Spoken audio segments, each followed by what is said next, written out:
Hey guys, tonight we're stepping into a world of medieval banquets that would make your stomach turn and maybe even make you reconsider your next meal. Imagine the grandeur of the medieval feast halls, flickering torches casting shadows on stone walls, laughter and music filling the air, and tables laden with unimaginable dishes.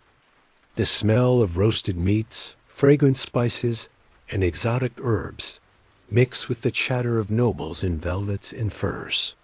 But what's really being served? Frog legs, stuffed swans, roasted sheep's heads dishes that would make any modern-day chef cringe, or perhaps be struck with curiosity. In the medieval world, food wasn't just about filling your belly. It was a form of art, a display of wealth and status, and sometimes an outright spectacle. The richness of a banquet was not defined by the taste alone, but by the drama of presentation. Dishes were often extravagant, layered with history and symbolism. Everything was meant to showcase the host's power, their ability to command the finest ingredients, and their willingness to flaunt those ingredients in the most bizarre ways. This wasn't just eating for sustenance. It was about excess, extravagance, and showing off wealth. And trust me, some of these dishes were downright bizarre. You're about to dive into a world where food isn't just for filling your belly. It's an experience that might just turn your stomach. You probably won't survive this. Imagine a scene where nobles gather, surrounded by the heat of roaring fires and the loud clatter of silverware. The dishes being served could have come from the wildest imagination of medieval chefs, who created elaborate, almost absurd feasts. The food wasn't just about nourishment, it was a performance. Whole swans, pies filled with mysterious meats, and jellied dishes that would make even the bravest stomachs waver. Now, dim the lights, maybe turn on a fan for that soft background hum, and let's ease into tonight's journey together. We're about to dive into some of the most bizarre and extravagant dishes that grace the banquet tables of the past. Let's start with a dish that was once as common as it is shocking today: frog legs. Yes, frog legs, cooked and served up as a delicacy at the grandest medieval feasts. These little creatures from the swamp were not only a popular dish among the peasants, but they made their way onto the tables of the aristocracy as well. In the 12th century, frogs were seen as a treat, and their legs were prized for their delicate flavor and texture. But why frogs? Historians still argue whether the popularity of frog legs among the medieval elite was because they were considered a delicacy, or simply because they were a cheap and abundant resource. Frogs were easy to find and plentiful in the wild, especially in the swamps that dotted much of Europe. Some claim that frog legs were exotic, while others suggest they were just an easy way to make the most out of what nature provided. Either way, frogs were a staple on the medieval banquet table. In fact, frogs weren't just seen as food. Some medieval cultures, particularly in the French court, viewed frogs as symbols of fertility and abundance. The frog's ability to thrive in marshy areas where few other creatures could survive was seen as a metaphor for vitality and resilience. They became a sort of lucky charm, served at grand feasts to celebrate good health and prosperity. The association with luck and fertility might have contributed to the appeal of frog legs, making them even more desirable at a banquet. The French, for example, were particularly fond of this dish, often boiling, stewing, or roasting them with herbs and spices. They became so enamored with frog legs that even the kings and queens would serve them at their lavish feasts. But let's be honest, eating something that hops around in a swamp doesn't exactly scream fine dining today, does it? The thought of eating these little amphibians might be unsettling to most modern palates. The legs themselves, slippery and soft, were often described as having a mild taste, but the texture is what might make you hesitate. It's been likened to chicken, but with a touch of swampiness that can only come from a creature that spends most of its time in murky water. The smell might not help either. It's that earthy, pond-like aroma that you can't escape once it hits your nose. Imagine sitting at a grand banquet, the fire crackling, the sound of goblets clinking, and a steaming plate of frog legs being passed to you. Would you be brave enough to try them? Or would you politely refuse and push the plate away? But the curiosity doesn't end there. Frog legs were not just food for peasants. Medieval kings and queens would feast on them, savoring each leg as a symbol of sophistication and a testament to their ability to procure rare ingredients. The popularity of frog legs among the noble class was not just about taste, it was about status, showing guests that they could access even the most unusual of foods.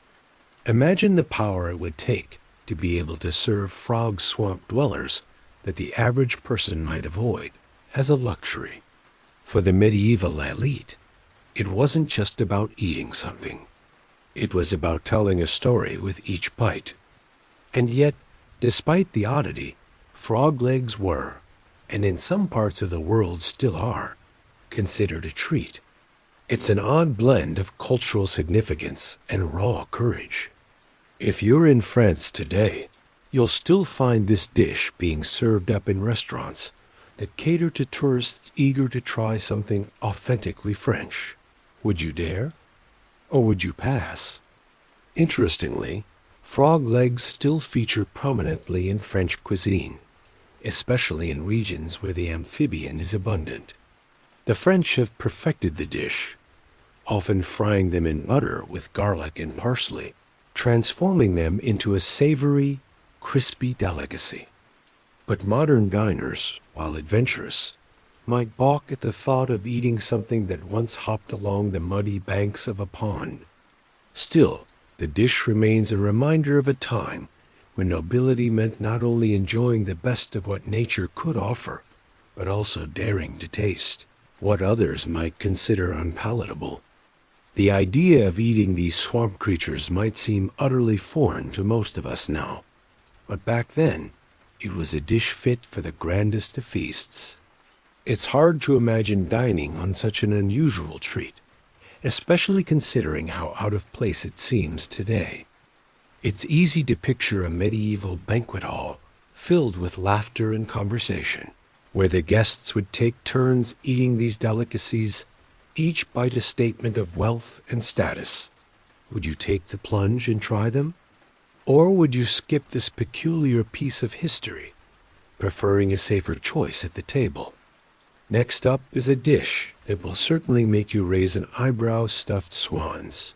Yes, you heard right.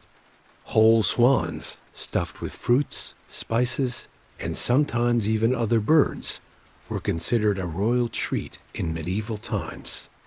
These birds, which are often seen as symbols of nobility and beauty, weren't just admired for their graceful necks and sleek feathers. They were also cooked and served in the most lavish of feasts. Medieval chefs didn't just roast the swan whole. They would stuff it with a variety of fillings, from dried fruits like figs and dates to nuts and exotic spices.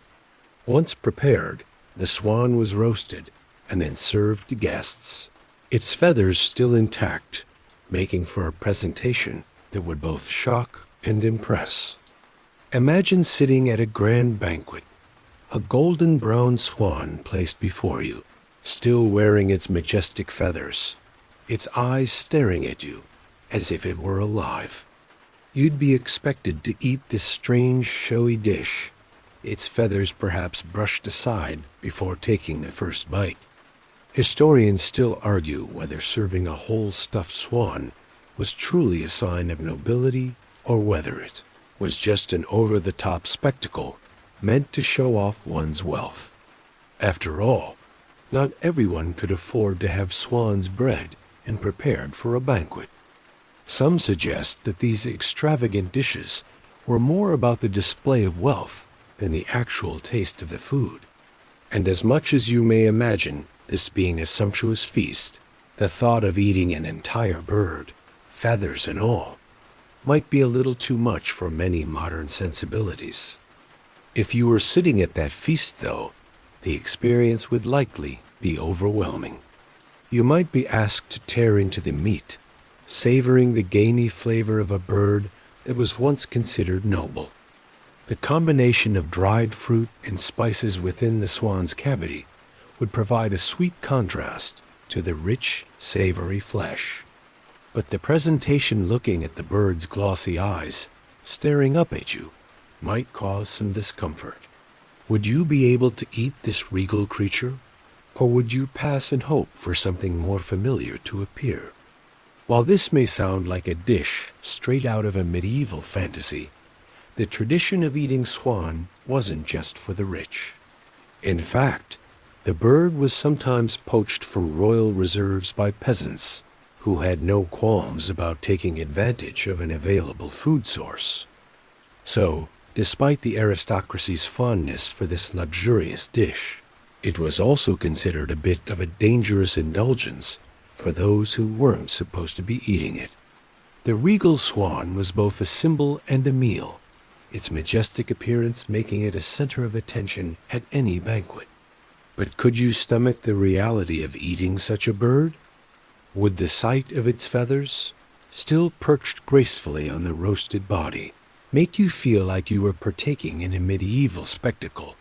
Or would you recoil, unable to separate the creature's beauty from its fate as food? Still, stuffed swans were prized for their dramatic presentation and the sense of power they conveyed at a banquet.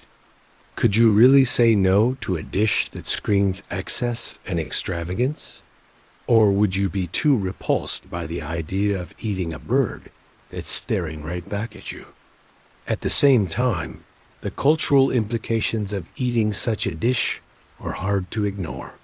Swans were considered royal property in many parts of medieval Europe, especially in England. The crown had exclusive rights to ownership, and eating a swan without royal permission could lead to harsh consequences. While the aristocracy would indulge in such lavish meals, the common folk would rarely, if ever, taste swan, and certainly never in such grand presentations. It's almost as if the act of eating the swan, rather than the swan itself, was more about asserting dominance and the power of the nobility. In many ways, the stuffed swan represented the very essence of medieval dining culture, where the spectacle was just as important as the taste, and where a meal was as much about flaunting wealth as it was about feeding oneself. Would you have the audacity to partake in such a display? Or would you choose to pass on this strange delicacy and opt for something simpler, perhaps something less ... dramatic? Now, let's dive into the world of extravagance with another royal dish, peacock pie. Yes, peacock, the magnificent bird known for its vibrant feathers and striking appearance, was once the centerpiece of medieval feasts. But don't think of this as a simple roast. No, medieval chefs took things a step further. The peacock was not only cooked whole, it was sometimes encased in a pie, often with its feathers still attached, to make an unforgettable statement. Medieval cooks were notorious for pushing the boundaries of food presentation, and peacock pie was a shining example of this excess. The peacock, often prepared with its feathers intact, was cooked with a blend of exotic spices and fruits, stuffed into a large pie crust, and presented as the star of the banquet. Guests were expected to marvel at the sight of the bird's dazzling feathers, and of course, eat it.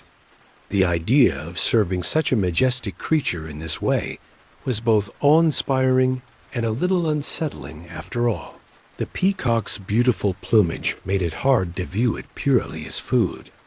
Historians still argue whether the inclusion of the peacock's feathers was meant to show off the bird's beauty, or if it was simply a statement of power, emphasizing that the chef had the ability to cook such an elaborate dish.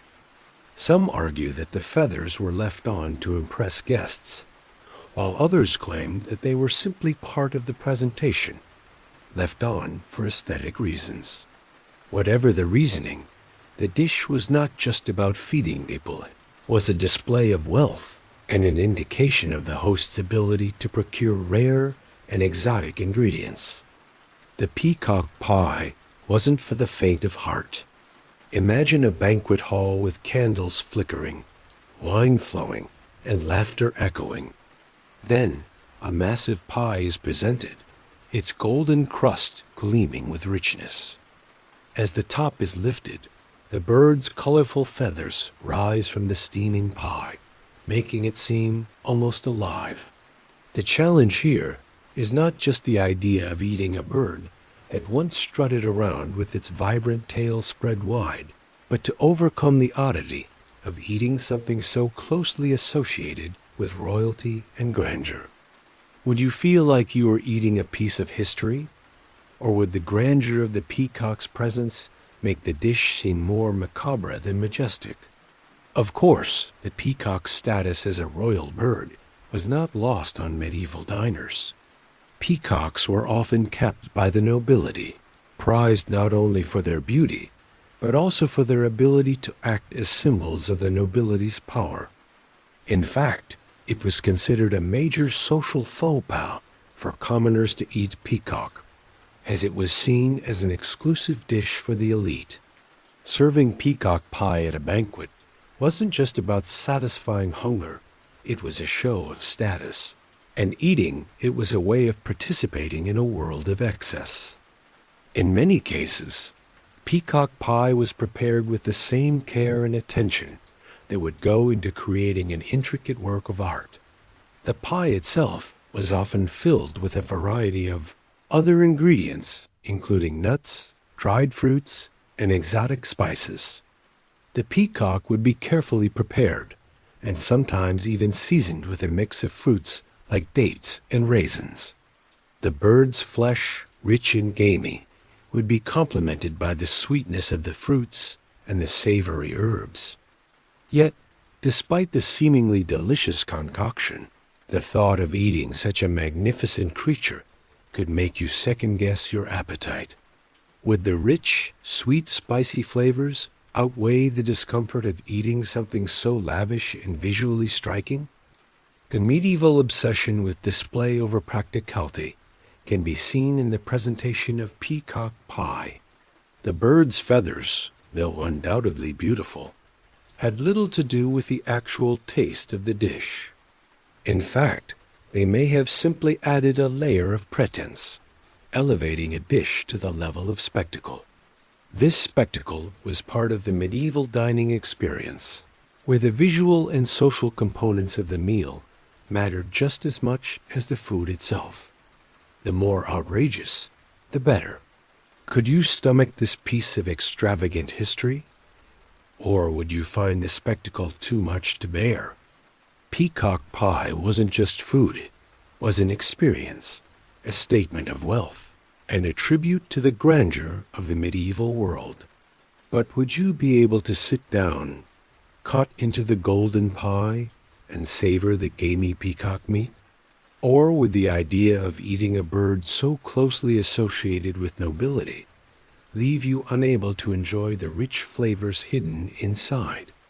Moving on, let's explore a dish that will surely challenge your modern sensibilities: jellied meats. At first glance, the concept of jelly might seem perfectly innocent, but when you pair it with meat, it takes on a whole new dimension. Imagine being presented with a glistening jelly made not from fruit, but from the bones, skin, and connective tissues of animals. Ox tongues, pig's feet, and even entire chickens were boiled down to form these gelatinous, savory concoctions. While this dish might seem strange today, it was a staple at medieval feasts, especially for the nobility. The process of making jellied meats was quite labor-intensive. The meat would be boiled for hours, sometimes with additional bones and parts of the animal that could contribute to the gelatinous texture. Once the meat had been broken down and the collagen released, the broth was cooled and transformed into a jelly-like consistency.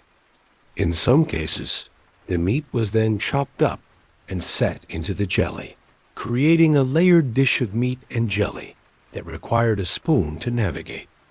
Historians still argue whether jellied meats were originally designed for their practicality, or if they were merely a creative culinary effort to make use of every part of the animal. Some believe that this method of cooking was born out of necessity, a way to preserve meat without refrigeration. Others argue that it was an intentional, though unusual, gourmet dish created to showcase the cooking prowess of medieval chefs. Either way, it was a beloved treat, particularly in wealthy households where wasting food was seen as a sign of poor taste or worse, bad manners. For the modern diner, the thought of eating jellied meats may seem repulsive.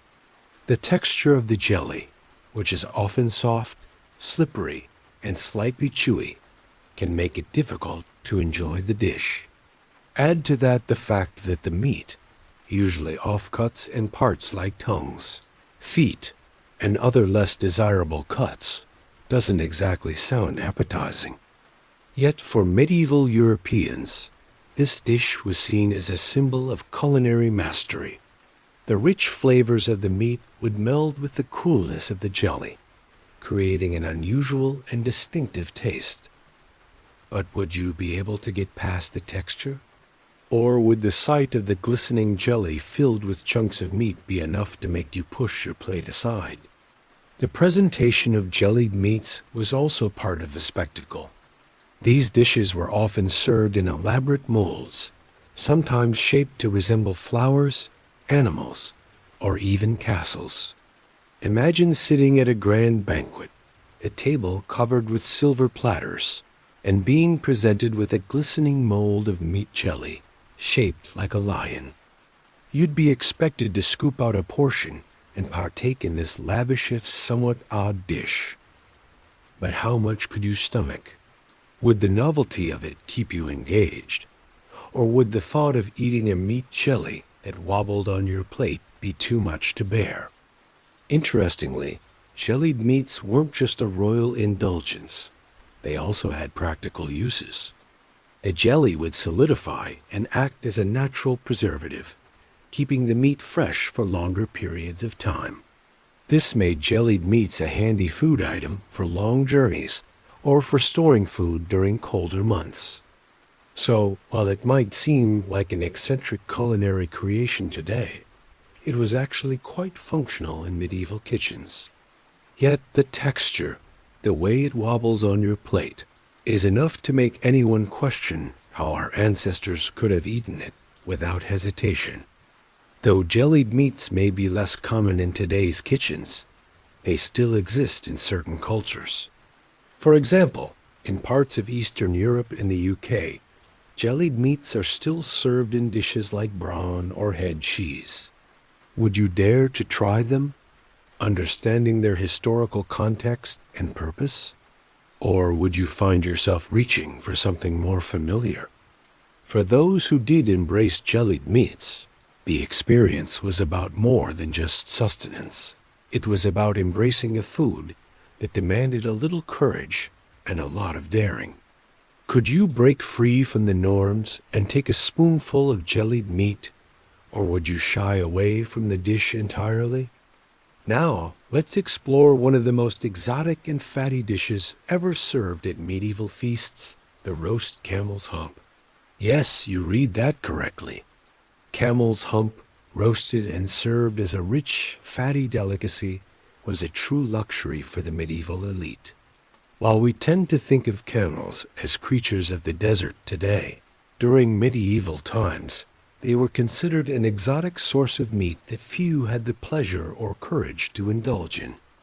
The camel's hump, rich in fat and connective tissue, was prized for its unique flavor and texture. It wasn't the lean, tender cuts of meat that were most valued, but the fatty parts which provided richness and depth to any dish.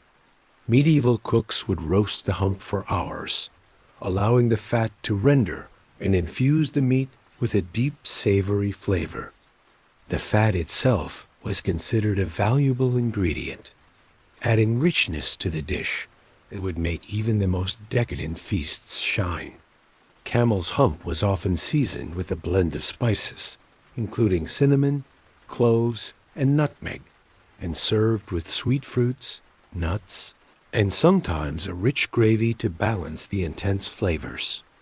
Historians still debate how common camel meat was in medieval European kitchens. Some scholars suggest that it was a rare treat brought in from the Middle East or Africa, while others argue that camels were used more for their utility as beasts of burden than as a food source. But regardless of how often it appeared on the menu, when it did, the presentation was nothing short of spectacular. A whole roasted camel hump, placed at the center of the table, was a sight to behold. But how would you fare at that banquet? Imagine a massive platter being brought to the table, the roasted camel hump sitting on top, glistening with its rich, rendered fat. The dish was so extravagant that it might make you feel like royalty simply by being in its presence. Yet, the thought of eating such an unusual cut of meat might make you second-guess whether you're truly ready for the medieval experience. The appeal of camel meat wasn't just about flavor, though.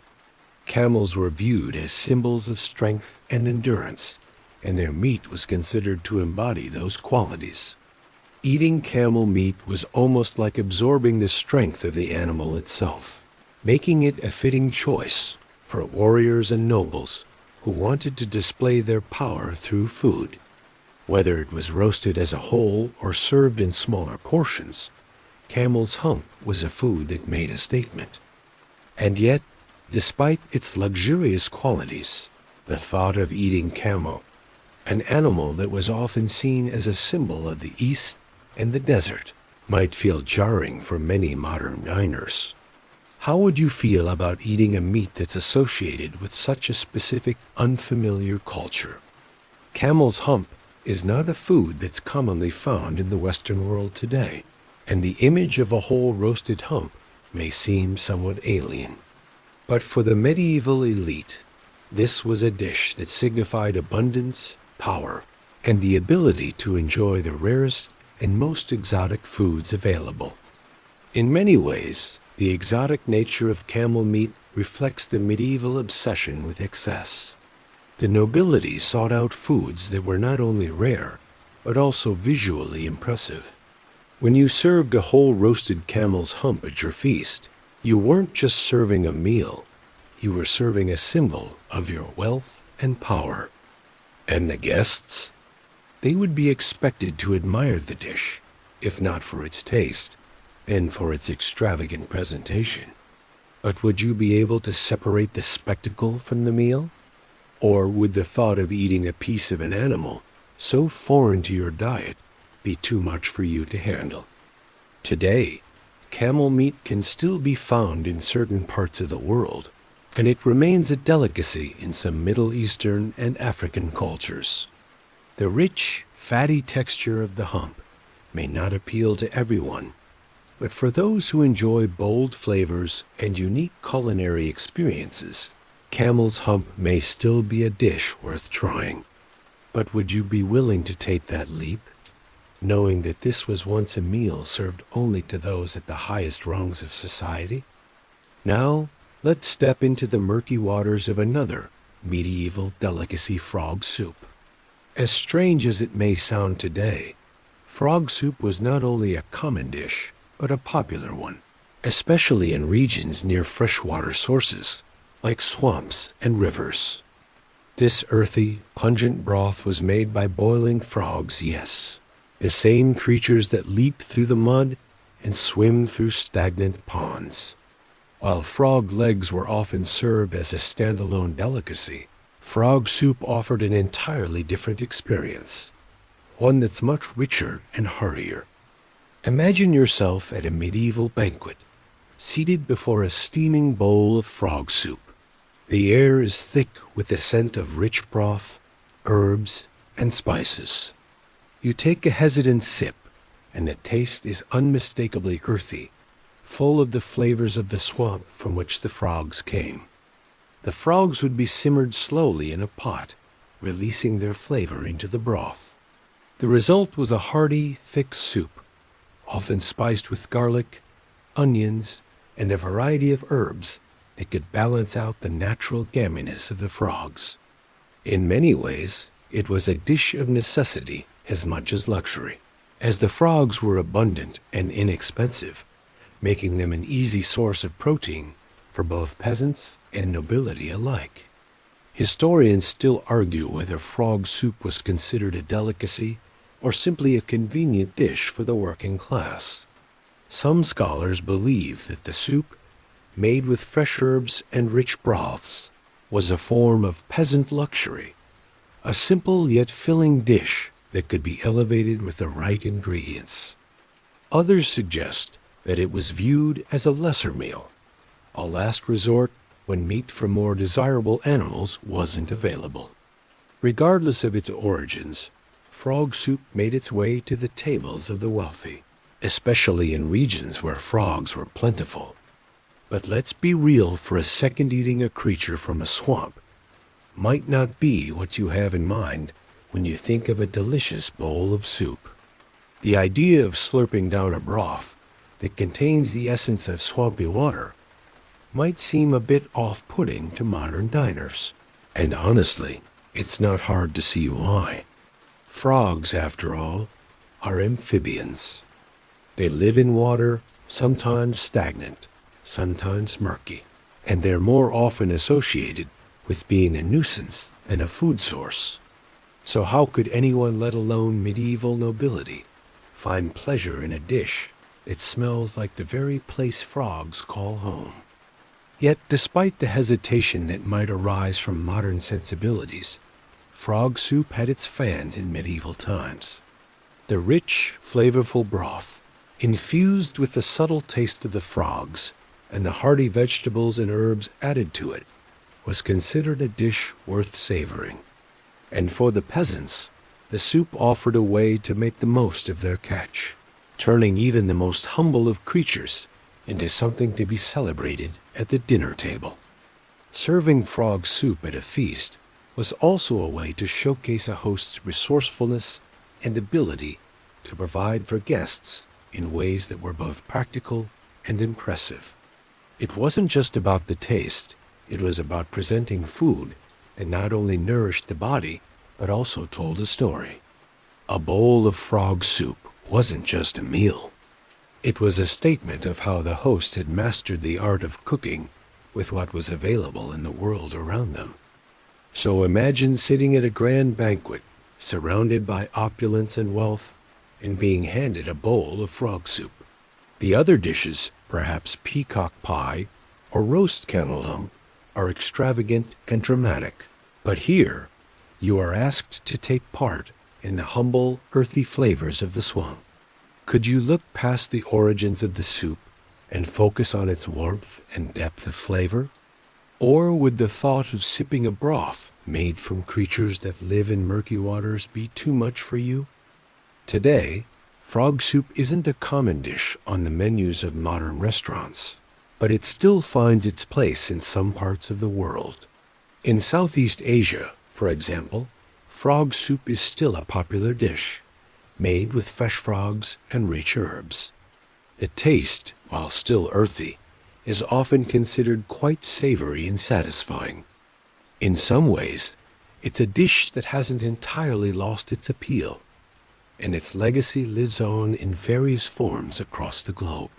But for most of us today, the idea of eating frogs from the swamp might feel like a step too far.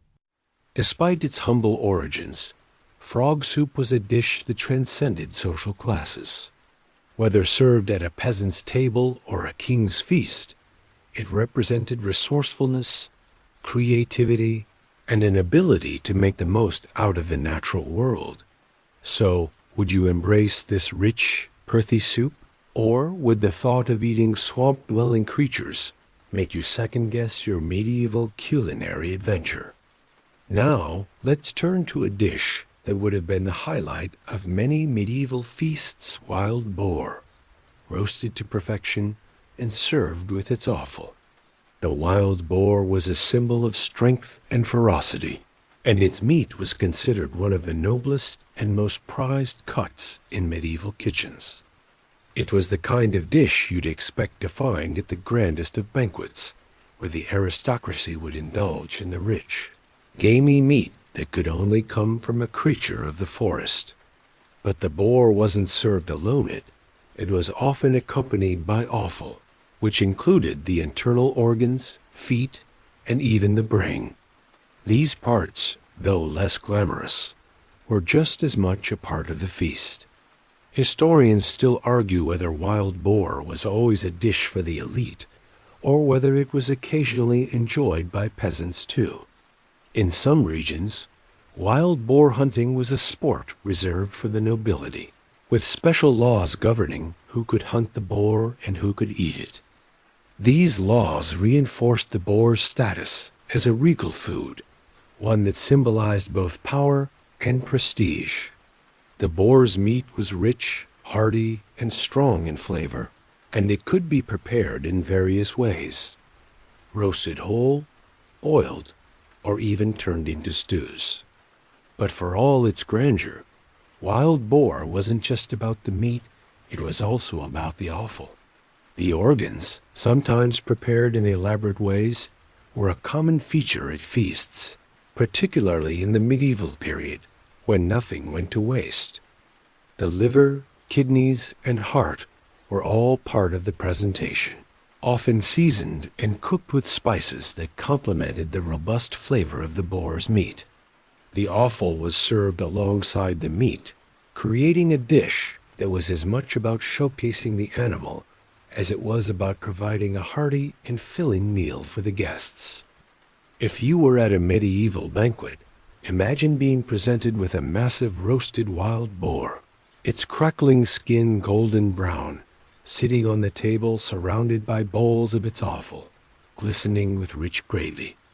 The smell would be intoxicating, smoky, savory, and rich with the aroma of roasting meat. The wild boar would be carved right before your eyes, the thick, gamey meat sliced off and placed on your plate.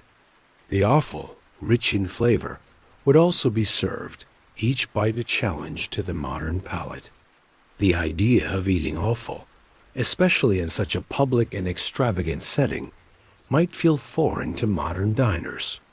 The liver, heart, and kidneys were considered some of the best parts of the animal by medieval chefs, packed with flavor and nutrients. But for many, the idea of eating such parts, especially in a grand public feast, might be off-putting. Yet for those who embraced the dish, it was a sign of nobility, a way to show off their ability to enjoy all that the boar had to offer, from the most prized cuts of meat to the less glamorous organs. And yet, wild boar was not just for the elite. The meat was also hunted by peasants in certain regions, and it wasn't unheard of for them to feast on wild boar, particularly during special celebrations or festivals. For peasants, however, the offal would be a more common part of the meal, as it was the part of the animal that was most accessible. For the nobility, on the other hand, the meat itself would be the star of the show, accompanied by the offal for added flavor and complexity.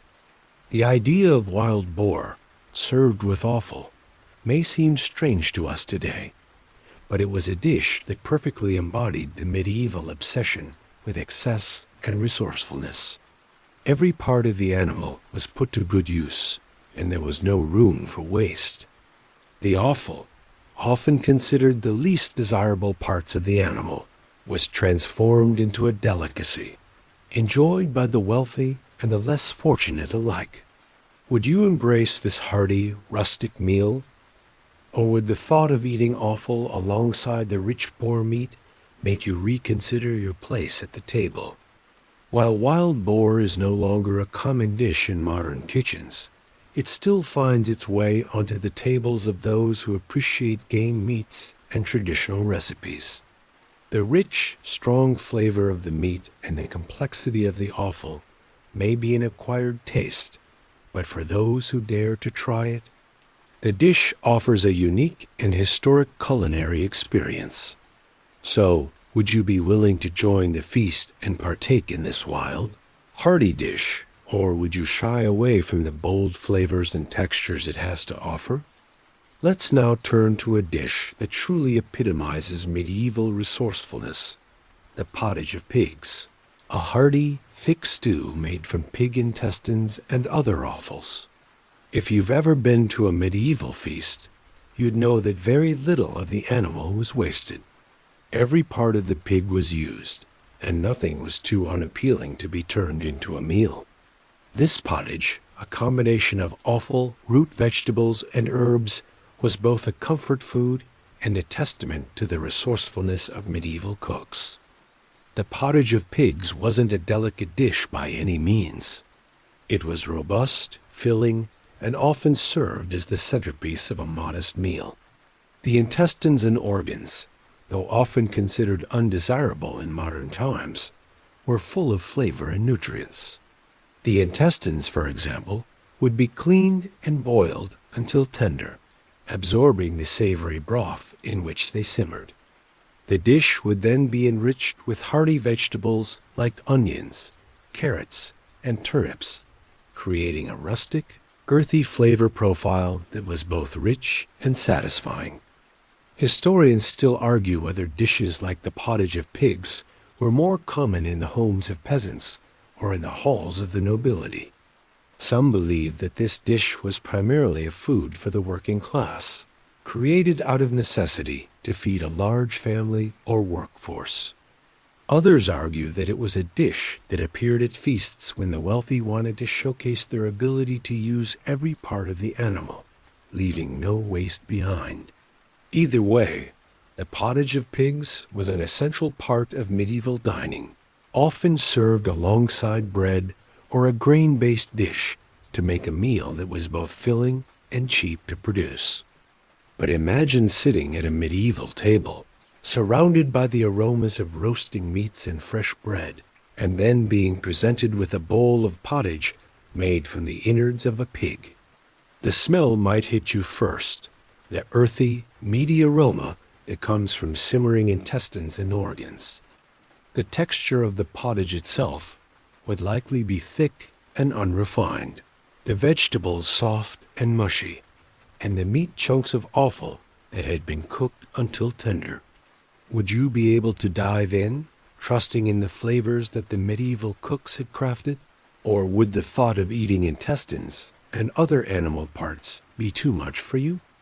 For the peasants who ate this dish, it wasn't just about taste, it was about survival. Offal and less desirable cuts of meat were cheap and widely available, making them the perfect ingredients for a hearty stew. The intestines, though not glamorous, were a source of sustenance, providing the necessary calories and nutrients to fuel the hard work of the medieval peasant. For them, this stew was a practical, filling dish. It could stretch across multiple meals. For the nobility, however, the pottage of pigs was often more of a spectacle. At banquets, it would be prepared with great care, seasoned with herbs and spices to bring out the best of its flavor. The nobility would gather around large pots, eating the pottage as part of a grander feast that showcased the host's ability to procure even the most humble ingredients and turn them into something remarkable. While this might sound unappealing to modern diners, the medieval aristocracy would have seen this dish as a testament to their culinary prowess and their ability to master the most difficult parts of the animal. The pottage of pigs is a reminder of a time when cooking was more about resourcefulness than luxury. The rich and poor alike would have appreciated the dish for its ability to fill bellies and nourish bodies, no matter their station in life. But would you be able to sit at a banquet and enjoy this rustic, offal-filled stew? Would you brave the strange, rich flavors? Or would the thought of eating pig intestines and offcuts turn you away from this ancient dish? Today, offal-based stews are still enjoyed in many parts of the world, from British brawn to Italian trippa. For those who enjoy the richness and depth of flavor that comes from slow-cooked offal, these dishes offer a taste of history. But for most, the thought of eating such primal cuts of meat might remain an acquired taste. Would you dare to try it? Or would you pass on the pottage and opt for something a bit more conventional? Next up is a dish that is the epitome of medieval grandeur: roasted sheep's head. The medieval banquet was all about making an impression. And what better way to show off your wealth and status than by presenting a whole roasted animal's head, eyes still intact, to your guests? The sheep's head, often served whole and roasted with all its features visible, was both a spectacle and a meal. It was a dish designed to elicit awe and perhaps a little unease at the dining table. The preparation of a roasted sheep's head was no simple task. The head would be carefully cleaned, seasoned, and slow roasted to perfection, with the meat turning tender and flavorful under the slow heat. The eyes, the cheeks, the brain, and the tongue, all of these parts were edible, and they were all part of the experience. The brain, rich and creamy, was often considered a delicacy, while the meat of the cheeks and the tongue was tender and flavorful. For medieval cooks, nothing was wasted. Every part of the animal was used, and the sheep's head was no exception. Historians still argue whether roasted sheep's head was more common at royal feasts or in the homes of common folk. Some suggest that it was a dish served to impress guests at the grandest of feasts, while others believe it was simply a hearty meal for large family gatherings. The sheep's head, with its tender meat and rich flavor, would have been a way to show off one's ability to prepare a complex and sophisticated dish, one that required not only skill, but also a willingness to embrace the more primal aspects of the animal. But imagine sitting at a grand banquet, surrounded by the opulence of the medieval world. As the feast begins, a whole sheep's head is placed at the center of the table, its eyes staring back at you as you prepare to dig in. The smell of the roasted meat, combined with the rich seasoning, fills the air. Your fellow diners, some of whom may be eagerly anticipating this dish, begin to carve into the cheeks, the tongue, and the brain. The meat is tender and flavorful, but the sight of the eyes, still glossy and staring, might cause some hesitation. Would you be able to look past the unsettling presentation and enjoy the rich, savory flavors of the roasted sheep's head? For the medieval nobility, the roasted sheep's head was not just a meal, it was a statement. It was a way to show guests that the host had access to the finest cuts of meat and was willing to serve them in the most extravagant way possible. The eyes, tongue, and brain were considered delicacies, and for those who could stomach the sight of the entire head, the taste was truly indulgent. For the common folk, however, the roasted sheep's head was less of a showpiece and more of a practical dish, one that made use of the entire animal, leaving nothing to waste. The roasted sheep's head is a perfect example of the medieval obsession with excess. The presentation, with the head fully intact, was as important as the taste of the dish itself. It was about spectacle and power, about demonstrating that the host had the ability to serve not only the most extravagant foods, but also the most bizarre. It's a dish that combines both primal and refined elements of medieval cuisine, and it challenges modern diners to consider what it means to truly embrace the entire animal. Today, the idea of eating an entire roasted head, especially one with eyes staring back at you, might feel unsettling or even repulsive. However, in some cultures, particularly in parts of the Middle East and Africa, roasted sheep's head is still considered a delicacy and a celebratory dish.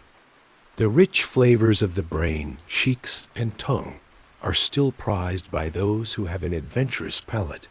But would you, as a modern diner, be able to sit down and enjoy such a primal, extravagant dish? Or would you shy away from the notion of eating a creature's face staring back at you from the plate? In medieval times, though, this dish wasn't just about sustenance, it was about making an impression, and the roasted sheep's head was a bold way of saying, I have access to the finest, most luxurious ingredients. Could you sit at that table, take up your knife and fork, and carve into the flesh of a sheep's head, accepting the display of wealth and opulence as part of the feast? Or would the thought of eating something so unsettling prevent you from fully embracing the grandeur of the meal? Now, let's dive into the world of stuffed pigeon pie, a dish that might make you rethink how you view birds as a food source. Pigeons, while often seen as urban pests today, were once considered a delicacy fit for royalty in the medieval world. The idea of eating pigeon pie, especially one that's stuffed and presented in a dramatic fashion, may sound like something straight out of a historical fantasy, but it was a common sight at the grandest of feasts. The medieval aristocracy had a unique taste for pigeons, either as a show of wealth or as a luxury food they could procure easily. Pigeon pie wasn't just about cooking the bird. It was about presenting the bird in a way that wowed guests and made a statement. Pigeons were often stuffed with a mixture of fruits, spices, and sometimes other birds, and then baked into a pie. The crust of the pie would encase the pigeon, making for a visually impressive dish. When the pie was cut open, the whole pigeon would often be revealed, still looking remarkably intact, its body plump and juicy, seasoned with rich spices. Imagine sitting down at a medieval feast, your plate placed before you, and the rich aroma of roasted meat and spices filling the air as a golden brown pigeon pie is brought to the table. As the crust is broken, the stuffed bird is unveiled, a majestic sight to behold. Historians still argue whether stuffed pigeon pie was considered a food for the elite or a more common, everyday meal. Some scholars believe that it was primarily a dish enjoyed by the nobility, served at the grandest of banquets, while others suggest that pigeon pie was a more accessible dish, eaten by people across social classes. Pigeons were relatively easy to raise and were often kept in dovecotes by the wealthy, providing a steady source of meat. For the nobility, the pigeon pie was a way to display culinary skill and wealth, showcasing not only their ability to procure such birds, but also their talent in creating a dish that was both visually stunning and rich in flavor. The idea of eating an entire bird, especially one that's been stuffed with other ingredients, might be a bit odd to modern diners. Pigeons, though once considered a gourmet food, are often regarded as dirty or unappetizing today, with their association to urban environments. But in the medieval world, pigeons were a valuable food source. The meat was tender, flavorful, and often paired with exotic ingredients like dried fruits and spices. The richness of the dish would have been a stark contrast to the simpler, everyday meals enjoyed by the lower classes. Imagine sitting at the banquet table, a plate of pigeon pie set before you. The bird itself, tender and moist, would be paired with fruits like raisins or dates, creating a unique blend of savory and sweet flavors. The spices used to season the pigeon would add warmth and depth to the dish, making it a true centerpiece of the meal.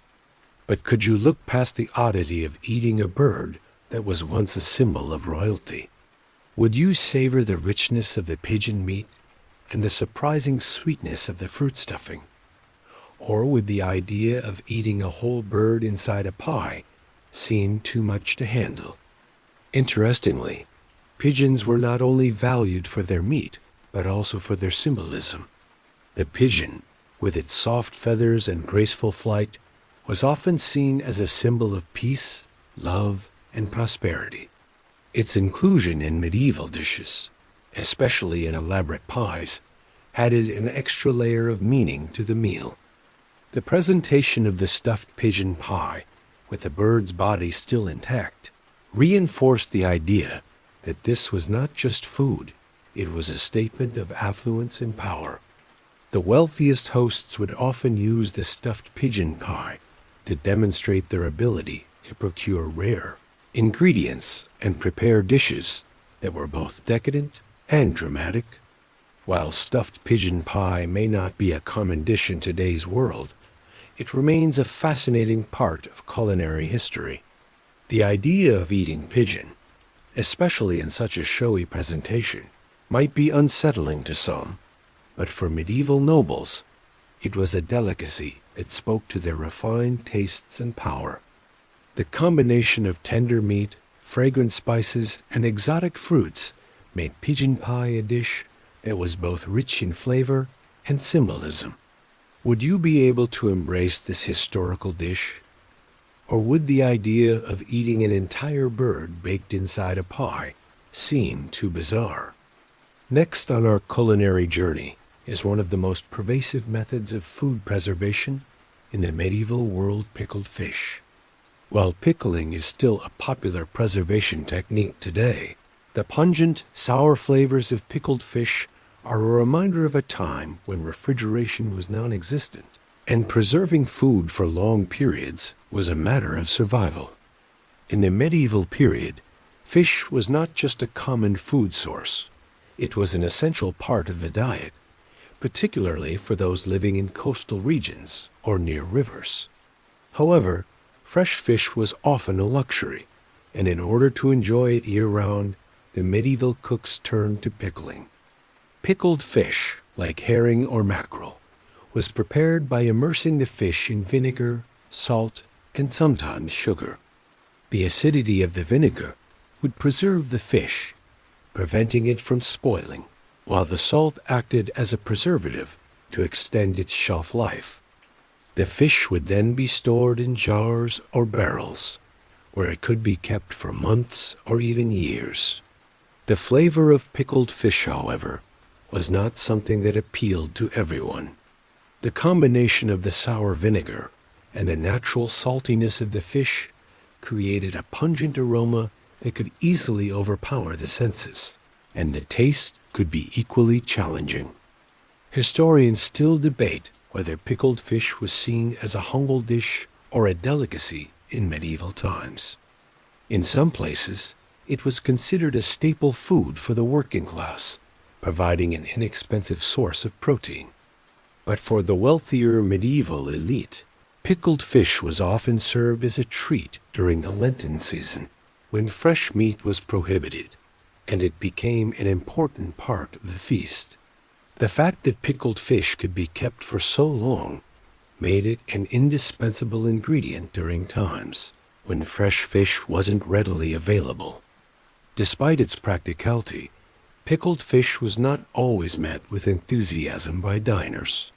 For some, the sour, briny taste was too intense to enjoy, and the strong smell could be enough to send anyone running for fresh air. Imagine sitting at a grand feast in a medieval hall, the air thick with the scent of roasting meats and rich spices. Then a platter of pickled fish is placed before you. The glistening fish, preserved in its brine, sits among other dishes, its sharp aroma cutting through the other scents. The challenge now is whether you can stomach the taste of this dish, which is as strong in flavor as it is in its smell.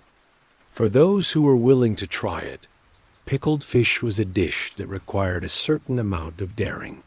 The tangy, sour flavors combined with the saltiness of the fish created a unique taste experience that could be quite refreshing after a rich, meaty banquet. Some people loved it for its bold, punchy flavor, while others couldn't stand the overpowering tang. It wasn't just about eating a fish. It was about embracing an ancient method of preservation that allowed people to enjoy seafood long after the season had passed. Today, pickled fish still finds a place in many cultures around the world, from Scandinavian herring dishes to Korean pickled seafood.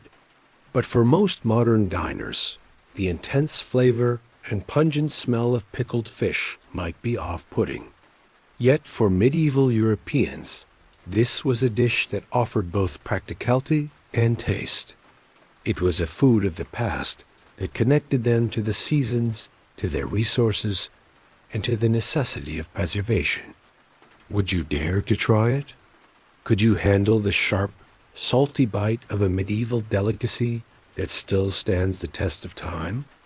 Or would the overpowering aroma and intense flavor of pickled fish be enough to make you pass on this piece of culinary history?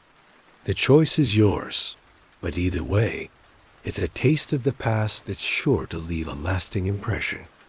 Let's take a break from the meats and dive into one of the more unusual sweet dishes from medieval times: mushrooms and honey. At first glance, this might sound like an odd pairing, a mix of earthiness and sweetness that doesn't seem to belong together. Mushrooms, which are often used in savory dishes, are combined with the sweet, floral richness of honey to create a truly bizarre dessert. But in medieval kitchens, this combination was quite common. The medieval understanding of food didn't separate sweet from savory in the same way we do today, and many dishes combined both elements to create flavors that were unfamiliar yet delicious. Historians still debate the origins and reasons for pairing mushrooms with honey. Some believe it was simply a practical choice. Mushrooms, which grew abundantly in the damp, dark forests of medieval Europe, were easy to find, and honey was a precious sweetener that could be used to add depth to various dishes. Others suggest that this unusual pairing was a reflection of the medieval fascination with combining bold, contrasting flavors. Whether it was for culinary creativity or necessity, mushrooms and honey became a popular way to indulge in something sweet after a heavy meal. The mushrooms themselves, often wild varieties gathered from forests, would be simmered in honey until they absorbed the sweetness, creating a soft, slightly chewy texture. The honey would not only sweeten the mushrooms, but also help preserve them, giving the dish a rich, almost syrupy consistency. When served, the dish would offer a blend of the earthy, slightly bitter flavor of the mushrooms, balanced by the smooth, sweet taste of honey. But how would you react to eating something that, in modern terms, would feel more suited to a savory dish than a dessert? For the medieval aristocracy, mushrooms and honey weren't just a curiosity, they were an indulgence.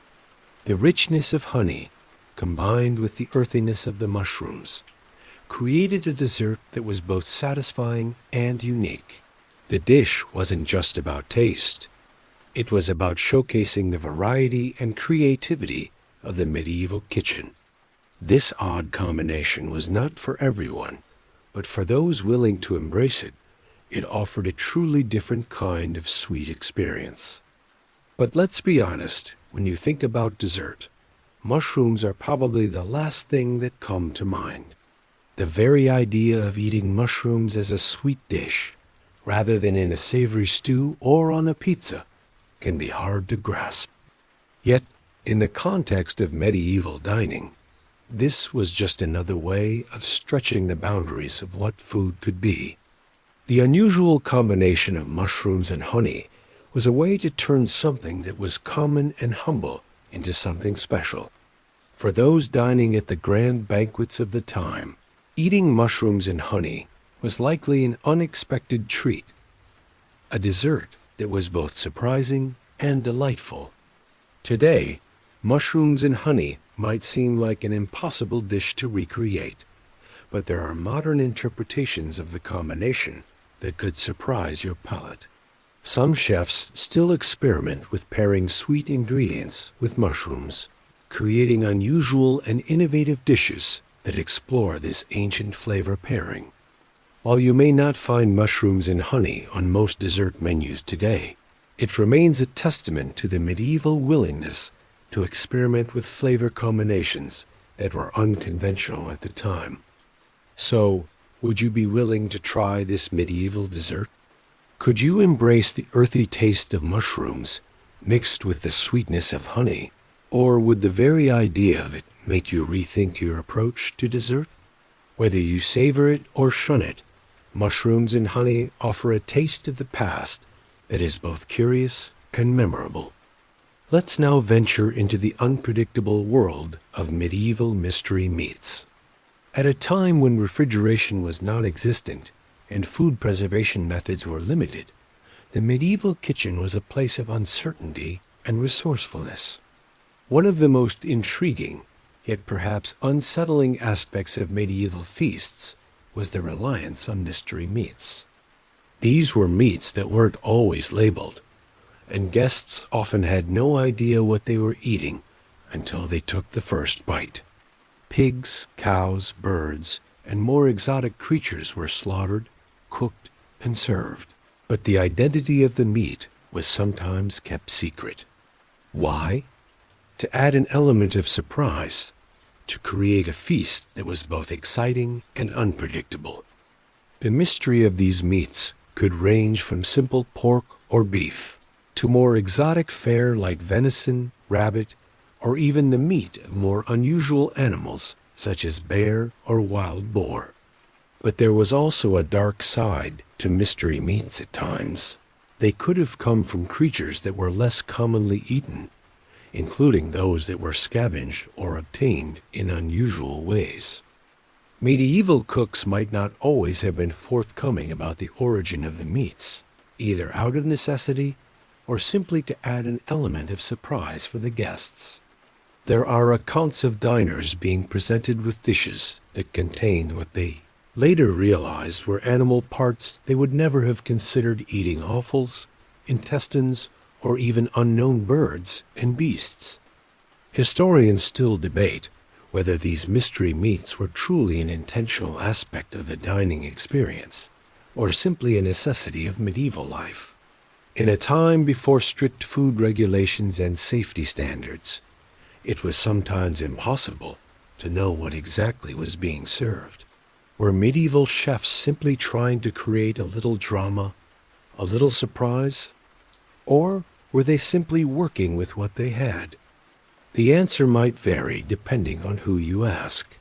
Some argue that the mystery was meant to heighten the sense of adventure at the banquet, adding an element of the unknown to the dining experience. Others suggest that it was merely a matter of survival when fresh meat was scarce. The medieval kitchen might make do with whatever animal parts they could find.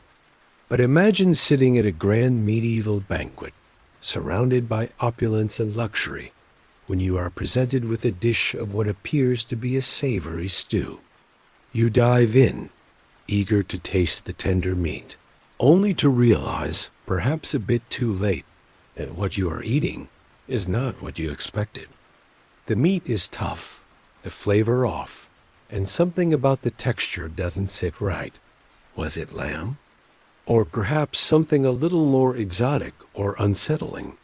Perhaps it's a bird that looks familiar, but upon further inspection, it's clear that it doesn't resemble anything you've seen before.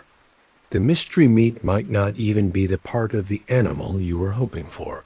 Imagine biting into a dish only to realize it's filled with intestines, or less desirable cuts. For some, this was part of the thrill, eating something unexpected, unknown, and exotic. It was a game of chance, a gamble on what would be served next. For others, however, this lack of certainty was unsettling.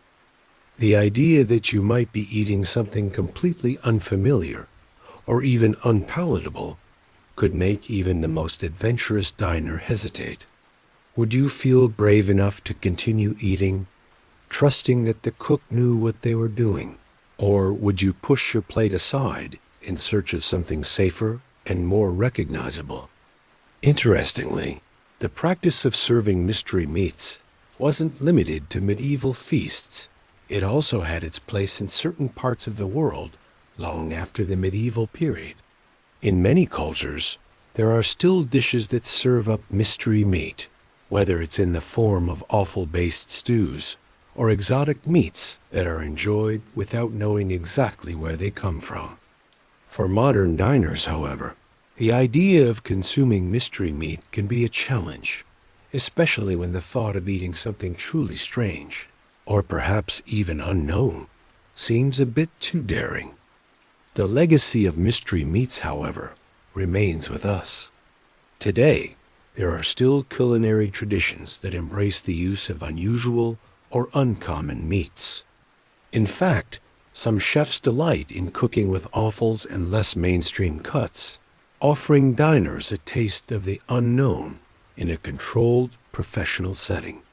But for those unfamiliar with the concept, the idea of sitting down to a meal and not knowing exactly what's on your plate might seem more like a nightmare than a gastronomic adventure.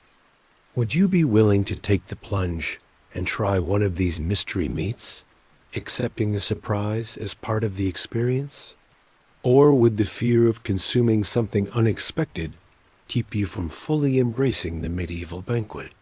Either way, mystery meats were a staple of medieval dining, a reminder that food in the medieval world was as much about adventure, mystery, and resourcefulness as it was about sustenance. Continuing our exploration of medieval extravagance, let's delve into the concept of the swan feast, a dish reserved for the nobility that reflects both opulence and an appetite for spectacle. The swan, with its graceful neck and striking feathers, was an animal that symbolized nobility, beauty, and power. But in the medieval period, it wasn't just a bird to be admired from afar. It was a bird to be consumed roasted whole, its body stuffed with fruits, spices, and sometimes even other birds, creating a magnificent spectacle fit for a royal banquet. Medieval feasts were not only about eating, they were about impressing guests, flaunting wealth, and showing off culinary prowess. The swan, often prepared with its feathers still attached, was one such dish. The bird was slow roasted, seasoned with an array of spices, and presented whole at the center of the table, still holding on to its majestic appearance. The head, neck, and feathers remained intact, creating a surreal juxtaposition of nature's beauty and the cruel finality of the feast. The swan's gleaming feathers would glisten in the firelight, while the guests would gaze upon its beauty, trying not to think of the bird's former regal strut. Historians still debate the cultural significance of eating swans in medieval times. In some cultures, swans were revered and protected by law, an aristocratic bird that could only be legally eaten by the nobility. In England, for example, the crown claimed ownership of all wild swans, and eating a swan without royal permission could result in severe punishment. The legal ramifications of eating swan didn't stop the nobility from indulging, however. The bird was highly prized for its tender meat, and it was often seen as a symbol of the host's ability to procure rare, exotic foods. Serving swan at a feast was as much about status as it was about the dish itself. The preparation of the swan was intricate, requiring expert cooks to remove the feathers carefully and roast the bird in a way that preserved its shape and size. Once roasted, a swan would be placed at the center of the banquet table, its massive body acting as the main attraction. As guests gathered around, they would partake in the feast, cutting into the tender flesh of the swan, often accompanied by a sweet sauce or spices that balanced the rich, gamey flavor. But let's pause for a moment. Can you imagine eating a swan, this regal bird whose beauty and grace have been admired for centuries, at the same time as being asked to disregard its elegance and treat it like just another meal? For the noble guests, it was a dramatic and slightly uncomfortable experience. The bird's head, staring back at them, was an eerie reminder that what they were about to eat had once been alive, walking on the earth in all its glory. Would you feel discomfort as you carved into its tender meat, knowing that this beautiful creature had once graced the lake with its regal appearance? Or would the prestige of the meal and the luxury it represented outweigh any qualms you might have had? Despite the rich flavors and majestic presentation, there was a dark side to eating swan. A dish was not just about taste, it was about spectacle and drama. The swan, with its symbolic significance as a royal bird, made the act of eating it even more extravagant and theatrical. It was a bold statement, a display of wealth, power, and the ability to command the rarest of foods. In the modern world, it's difficult to imagine swans being served in this way. The thought of eating a bird so closely tied to nature's beauty seems almost wrong, especially when compared to the more common poultry of today. Yet, in the medieval period, eating swan was the height of indulgence and excess.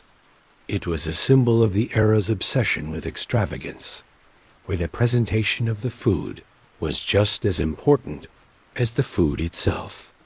Despite the discomfort some might feel at the thought of consuming a creature so regal, there are still modern remnants of the swan feast in some culinary traditions. In certain parts of the world, swans are still eaten during special occasions, although these feasts are now rare and reserved for those who can afford the expense. But back in the medieval world, it wasn't just the taste of the meat that mattered. It was the social statement made by consuming such a majestic bird. So, would you have been bold enough to partake in the swan feast, accepting the dish as a symbol of nobility and excess? Or would you have opted for something less daunting? The swan, with its beauty and significance, might have been difficult to eat, but for the medieval aristocracy, it was an experience that couldn't be passed up. Would you be able to put aside your reservations and indulge in the splendor of this extravagant meal? Or would you find yourself questioning the very nature of such an indulgence? Now, let's dive into another medieval delicacy that combines luxury with an odd, unappealing twist-truffled pigeon pie. Pigeons, once considered a symbol of nobility, were not only common on the medieval banquet table, but were also treated as something special when prepared with truffles. This dish, while seemingly simple at first glance, would have been a perfect example of the medieval penchant for combining rich ingredients in unexpected ways. The earthy, savory pigeons were paired with the fragrant and decadent truffles, elevating the otherwise humble bird into something extraordinary. The end result was a pie that mixed gamey bird meat with the heady flavors of truffle, wrapped in a golden, flaky crust. But why pigeon? In medieval times, pigeons were highly prized, often kept in special pigeon houses known as dovecotes. They were a source of fresh, tender meat that could be easily accessed by the wealthy. Pigeon pie, a common feature at royal feasts, was considered a luxury food, especially when stuffed with truffles, which were just as elusive and sought after. Truffles, known for their musky aroma and deep, earthy flavor, were difficult to obtain and were often considered a rare delicacy. These fungi were found in the soil under oak trees and were traditionally dug up by trained pigs or dogs. The process of finding and harvesting truffles was time-consuming, and as a result, they became a symbol of wealth and sophistication. Historians still debate whether the inclusion of truffles in pigeon pie was a way to elevate an otherwise mundane dish, or if it was merely a reflection of the medieval obsession with excess. Truffles were expensive and hard to come by, so pairing them with pigeon pie, a dish that was already considered a delicacy, made it all the more lavish.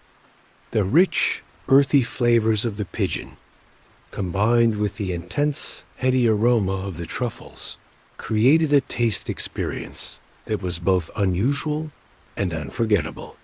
For medieval chefs, it was a way to demonstrate their skill and access to the finest ingredients, even if those ingredients didn't always make sense together. However, for many modern diners, the idea of eating truffled pigeon pie may be off-putting. Pigeons, especially when served whole, can have a strong, gamey flavor that might not sit well with everyone. When combined with the pungent, sometimes overwhelming scent of truffles, the dish could easily become too rich, too strong, and just a little bit too much. The combination of these ingredients, while undeniably luxurious, might feel like a step too far for those of us who are used to more traditional flavors. Would you be willing to dive into this luxurious yet bizarre meal? Or would you find the mixture of rich, gamey meat and earthy truffles too unappealing? But despite the potential for flavor overload, truffled pigeon pie was a dish that was meant to impress. Imagine sitting at a grand medieval banquet, surrounded by opulent tapestries, fine wines, and extravagant dishes. Then, a steaming, golden brown pie is placed before you. As the crust is broken open, the rich aroma of the truffles fills the air, and the tender pigeon meat is revealed, seasoned and cooked to perfection. This is no ordinary pie. It is a symbol of wealth, excess, and the creativity of medieval cuisine. For the nobility, food was about more than just filling the stomach. It was about making a statement. Serving a dish like truffled pigeon pie was a way of showing guests that the host had access to the rarest ingredients and the ability to combine them in surprising ways. The dish might have been overwhelming for some, but for others, it was the ultimate indulgence. The flavors of the pigeon and the truffles melded together in a rich, complex pie that could only be enjoyed by those with refined palates and the wealth to afford such extravagance. Today, pigeon is still consumed in certain parts of the world, often in dishes that focus on its rich, gamey flavor. Truffles, too, remain a highly sought-after ingredient in modern cuisine. But while truffled pigeon pie might seem like a relic of the past, the combination of rich meats and luxurious ingredients continues to inspire chefs who seek to recreate the extravagance of medieval feasts. Would you be willing to give it a try, understanding the historical significance of the dish? Or would you find the combination of pigeon and truffles too strange for your tastes? Let's now explore one of the more peculiar medieval dishes, a wild duck roasted and served with a mud-based sauce. Yes, you read that right. The medieval penchant for the exotic and unexpected led to some strange combinations, and roasted wild duck with a mud sauce is certainly one of the oddest. But before you turn up your nose, let's take a moment to consider the context in which this dish was prepared. Medieval cuisine was all about creating bold, dramatic flavors, and dishes like these were designed to surprise and intrigue guests. The wild duck, a prized bird known for its rich, gamey meat would be roasted to perfection, then doused in a sauce made from local ingredients, one of which was mud, or more specifically, clay. The use of mud or clay in medieval sauces is something that has intrigued historians for years. While it may sound strange, the idea was to use the earthy, mineral-rich properties of the soil to thicken the sauce and enhance the flavor profile. In some medieval cultures, the practice of using mud or clay in cooking was considered a way to add complexity to sauces, particularly in game dishes like wild duck. The mud, when mixed with herbs and spices, would absorb the rich, fatty flavors of the meat, creating a unique, savory base for the sauce. Historians still debate how widespread the use of mud-based sauces was.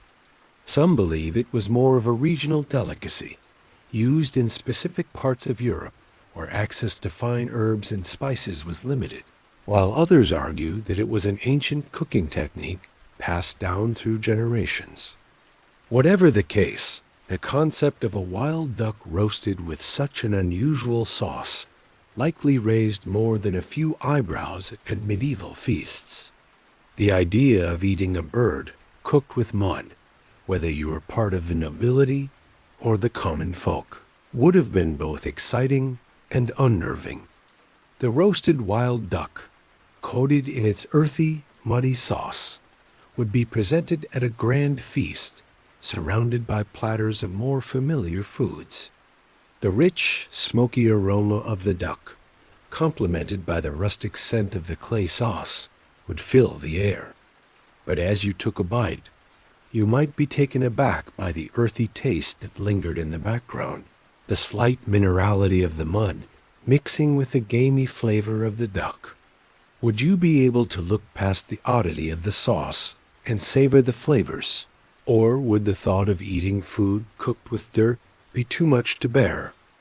In some ways, the dish exemplified the medieval understanding of food as both sustenance and experience.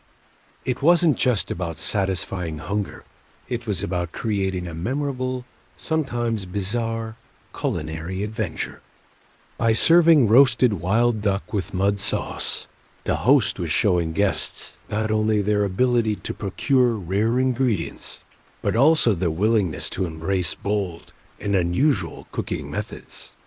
This was the medieval world, where food wasn't just about filling your stomach, but about creating an atmosphere of excess and intrigue. Today, we might find the idea of eating a dish made with mud or even clay off-putting, but in medieval times, it was seen as part of the culinary imagination. The medieval obsession with exotic ingredients, strange flavor combinations, and dramatic presentations often pushed the boundaries of what was considered normal in food preparation.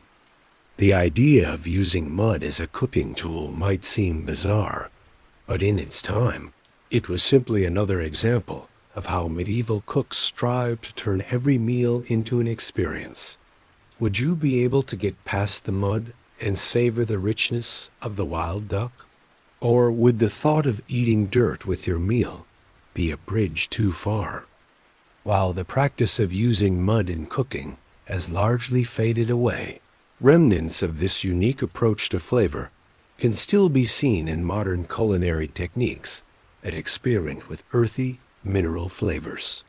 Today, we might find similar flavors in dishes that use things like smoked salt or earthy herbs, though none of them are quite as literal as cooking with mud.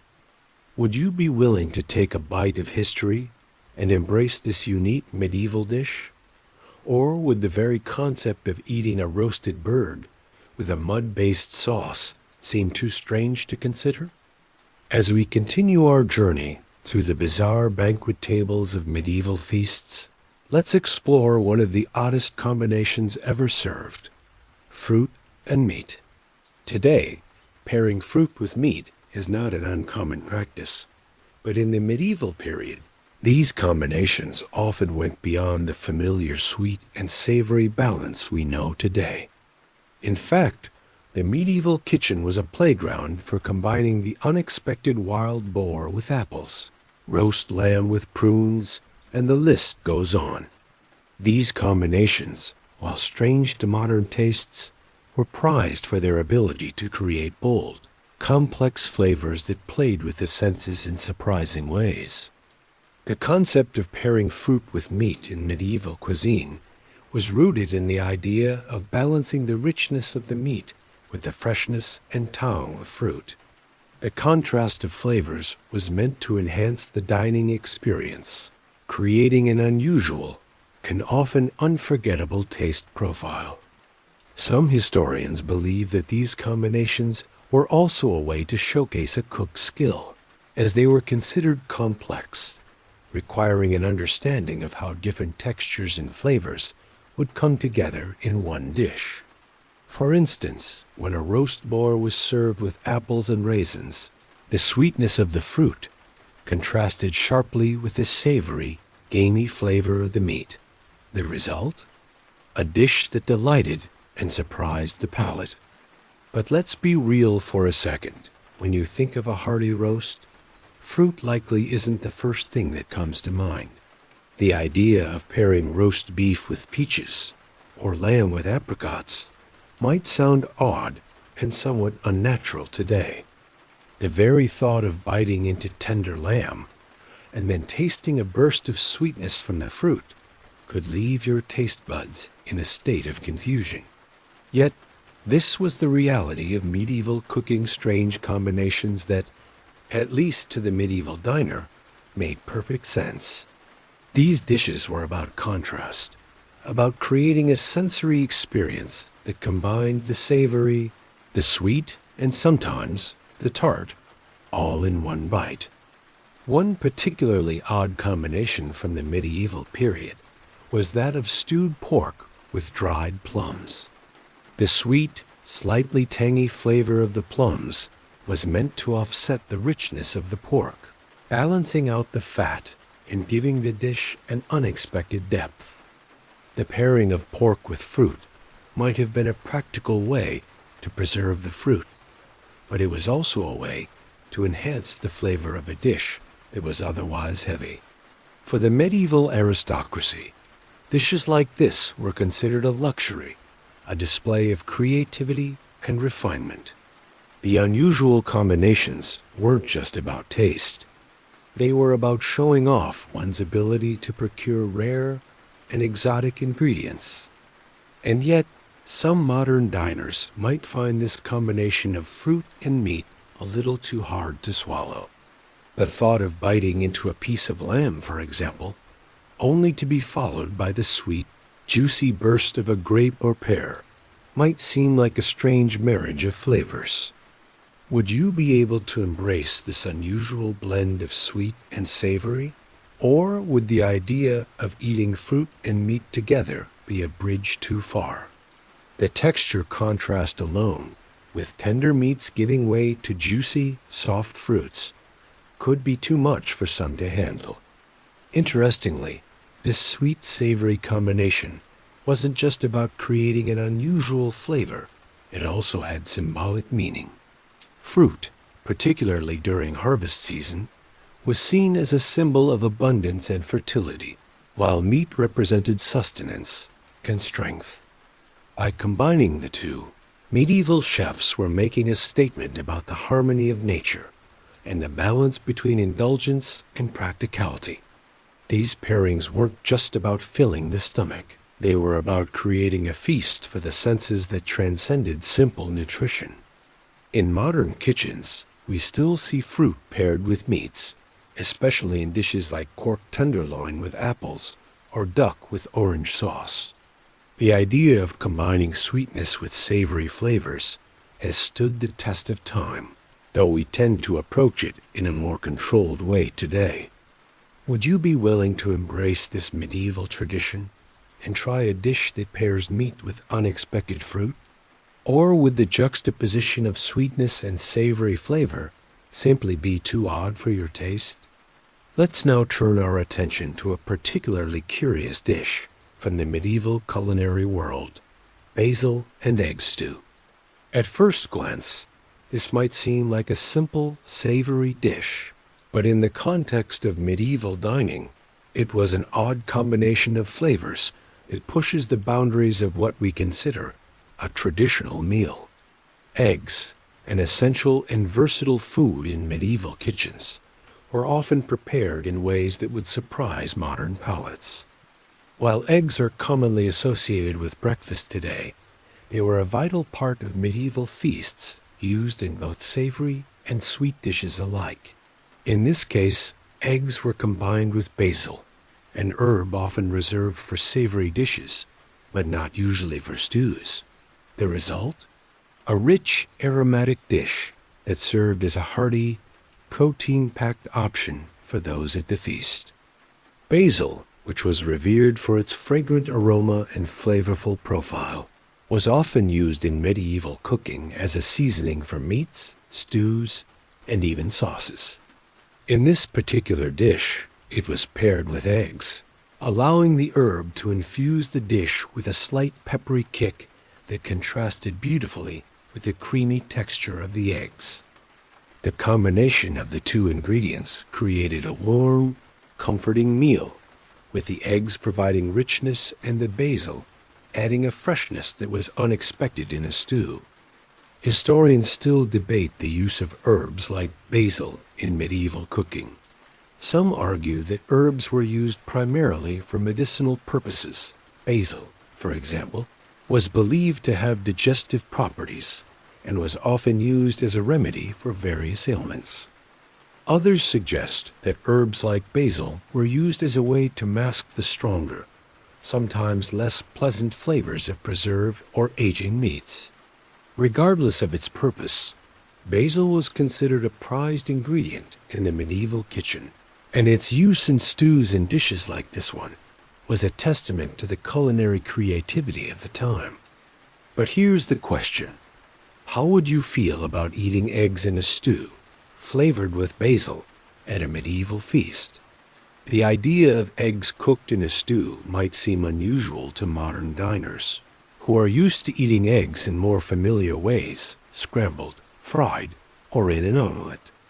The concept of combining them with herbs like basil in a stew could seem odd or even unappealing to some. The eggs would likely break down into a rich, creamy consistency, adding body to the stew, while the basil would infuse the entire dish with its strong, peppery fragrance. Would you savor the unusual combination of flavors? Or would the texture of the eggs and the herbaceous bite of basil make you hesitate? For the medieval diner, this dish was likely a source of comfort and nourishment. The eggs, rich in protein, provided sustenance for the body, while the basil added a depth of flavor that elevated the dish from something simple to something extraordinary. The dish wasn't just about eating. It was about experiencing flavors in new and unexpected ways. It was a chance to embrace the contrast between the creamy, smooth texture of eggs and the bright, pungent kick of basil.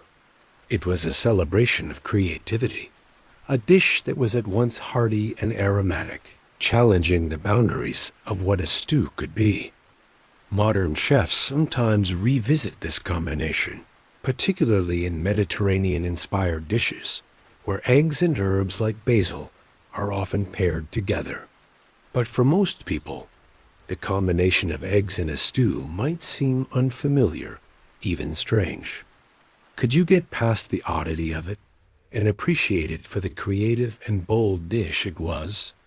Or would you prefer your eggs served in a more traditional form, without the added twist of herbs in a stew?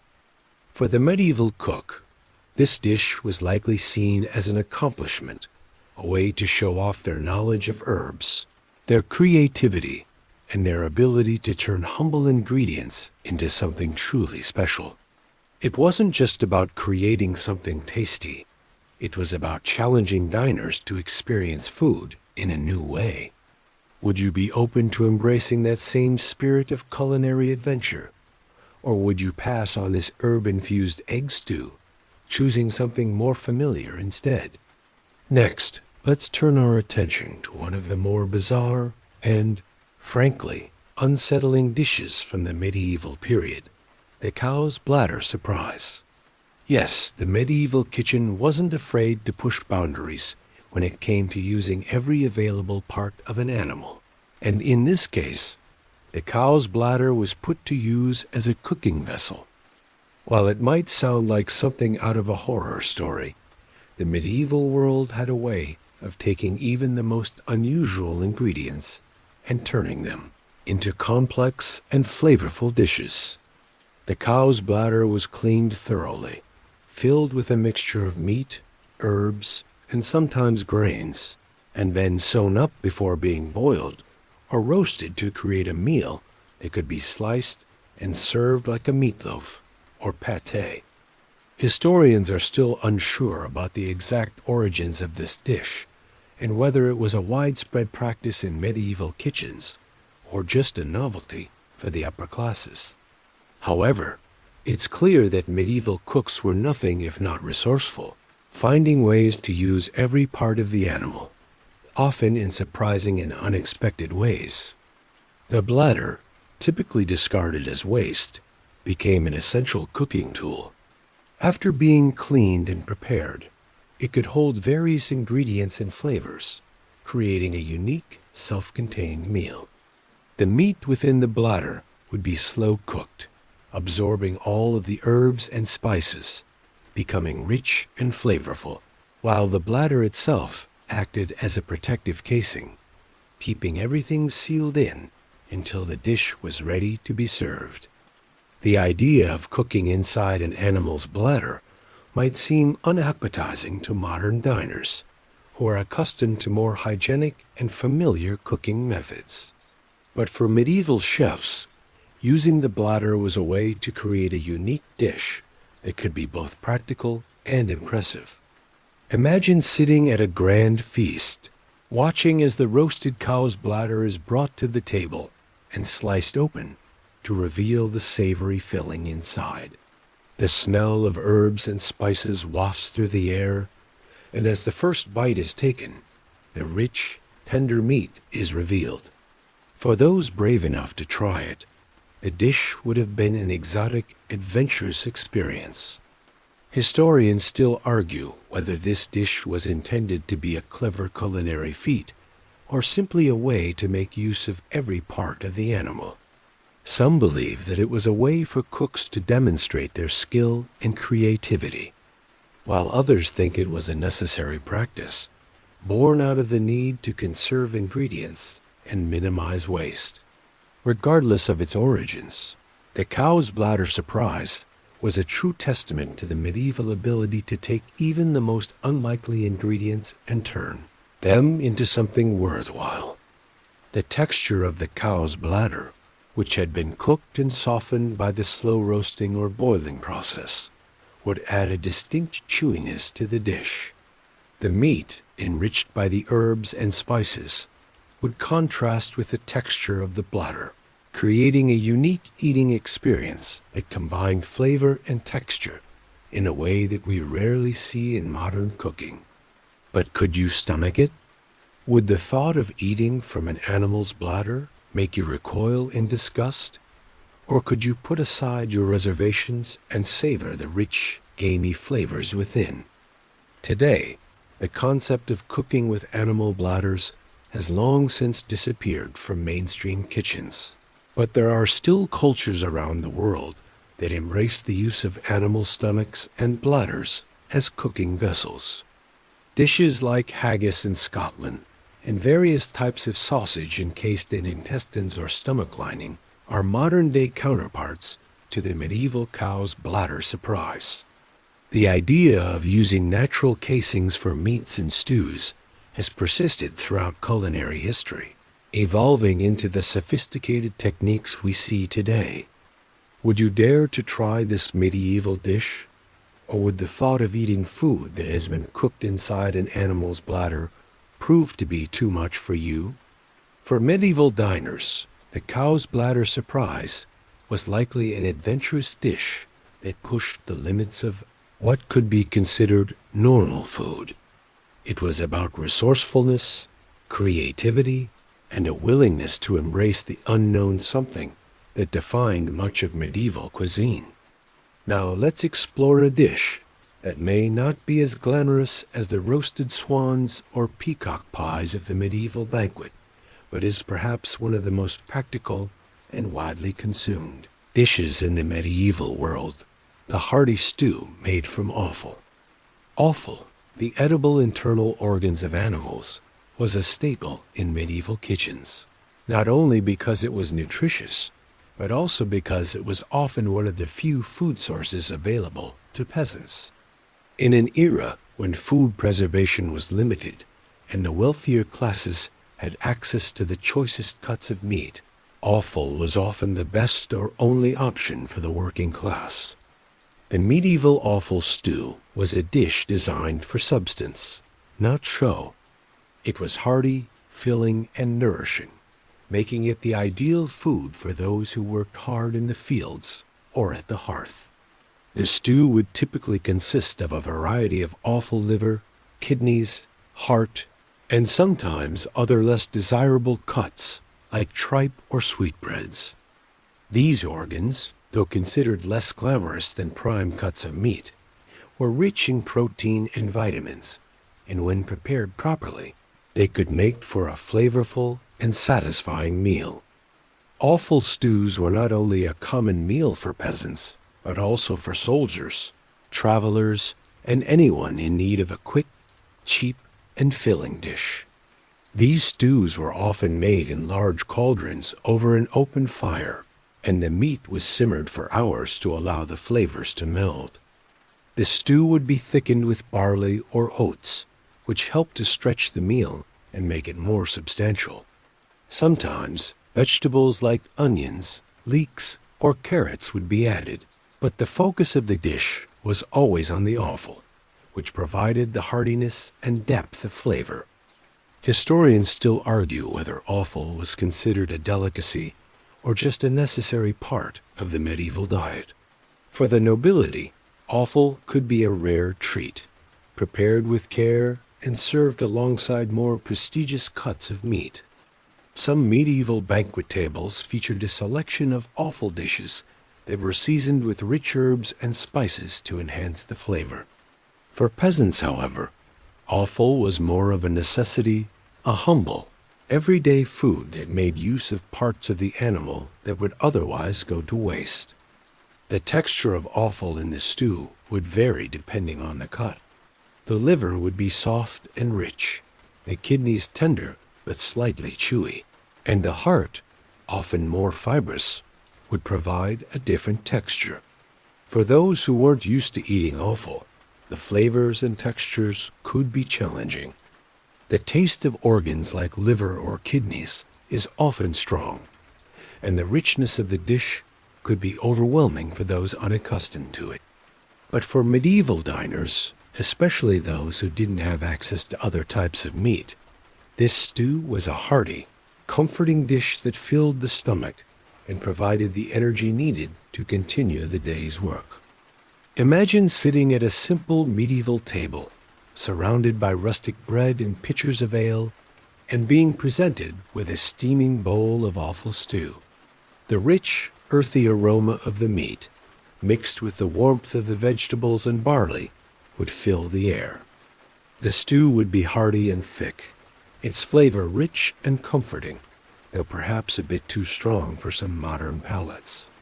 Would you be able to embrace the richness of the offal, savoring the flavors of the liver, heart, and kidneys? Or would the thought of eating these organs be too much to bear? In many ways, the offal stew represents the heart of medieval cuisine, practical, resourceful, and unapologetically hearty. It wasn't about creating something extravagant or visually stunning. It was about making the most of what was available, and it did so with a straightforward, no-frills approach. Today, offal stews are still enjoyed in many cultures, from British haggis to French andouille, proving that while tastes may change, the need for nourishing, sustaining food remains the same. For those who are willing to embrace it, offal offers a deep, complex flavor that's full of history and tradition. Would you be able to sit down and enjoy this medieval comfort food, understanding its cultural significance? Or would you shy away from the unfamiliar textures and strong flavors? The choice is yours, but the legacy of the offal stew remains an important chapter in the story of medieval cuisine. Let's now focus on a dish that exemplifies the medieval obsession with excess and grandeur: the swan, often served whole and as the centerpiece of a royal feast. Known for its beauty and regal association, the swan was much more than just a bird in medieval cuisine. It was a symbol of nobility and power. The medieval aristocracy often feasted on swans, showcasing them as a display of wealth and culinary expertise. The swan, prepared whole with feathers and all, was roasted or served in elaborate dishes that made use of its exotic nature. But what made this dish stand out was its theatrical presentation. An entire swan, often roasted, decorated, and brought to the table as a piece of living art. The swan's role in medieval feasts was as much about spectacle as it was about taste. The bird's long, graceful neck and beautiful feathers were preserved during the cooking process, ensuring that when it was presented at the feast, it looked every bit as majestic as the noble guests themselves. The swan would be served whole, sometimes with the feathers intact, so diners could marvel at its beauty before carving into it. Its meat was rich and gamey, far from the delicate flavor of domestic poultry, and its fat content made it a luxurious dish, especially when paired with rich sauces or fruits like apples, raisins, or currants. Historians still debate whether swan was considered a delicacy for the elite or merely a way to impress guests. The swan was often reserved for the highest ranks of society royalty, the nobility and clergy, who could afford such an extravagant dish. It was considered a prestigious and rare food, often hunted in royal reserves and even protected by law in some areas. In England, for example, all wild swans were owned by the crown, and the act of eating a swan without royal permission could result in severe punishment. The sheer exclusivity of the dish added to its mystique, making it a food only for those who could claim their place at the table of the elite. But imagine sitting at a medieval banquet surrounded by opulence. The banquet hall is lit by flickering torches, and the rich aroma of roasting meats fills the air. The grand finale of the feast arrives a whole roasted swan, its feathers intact, its neck stretching elegantly across the platter.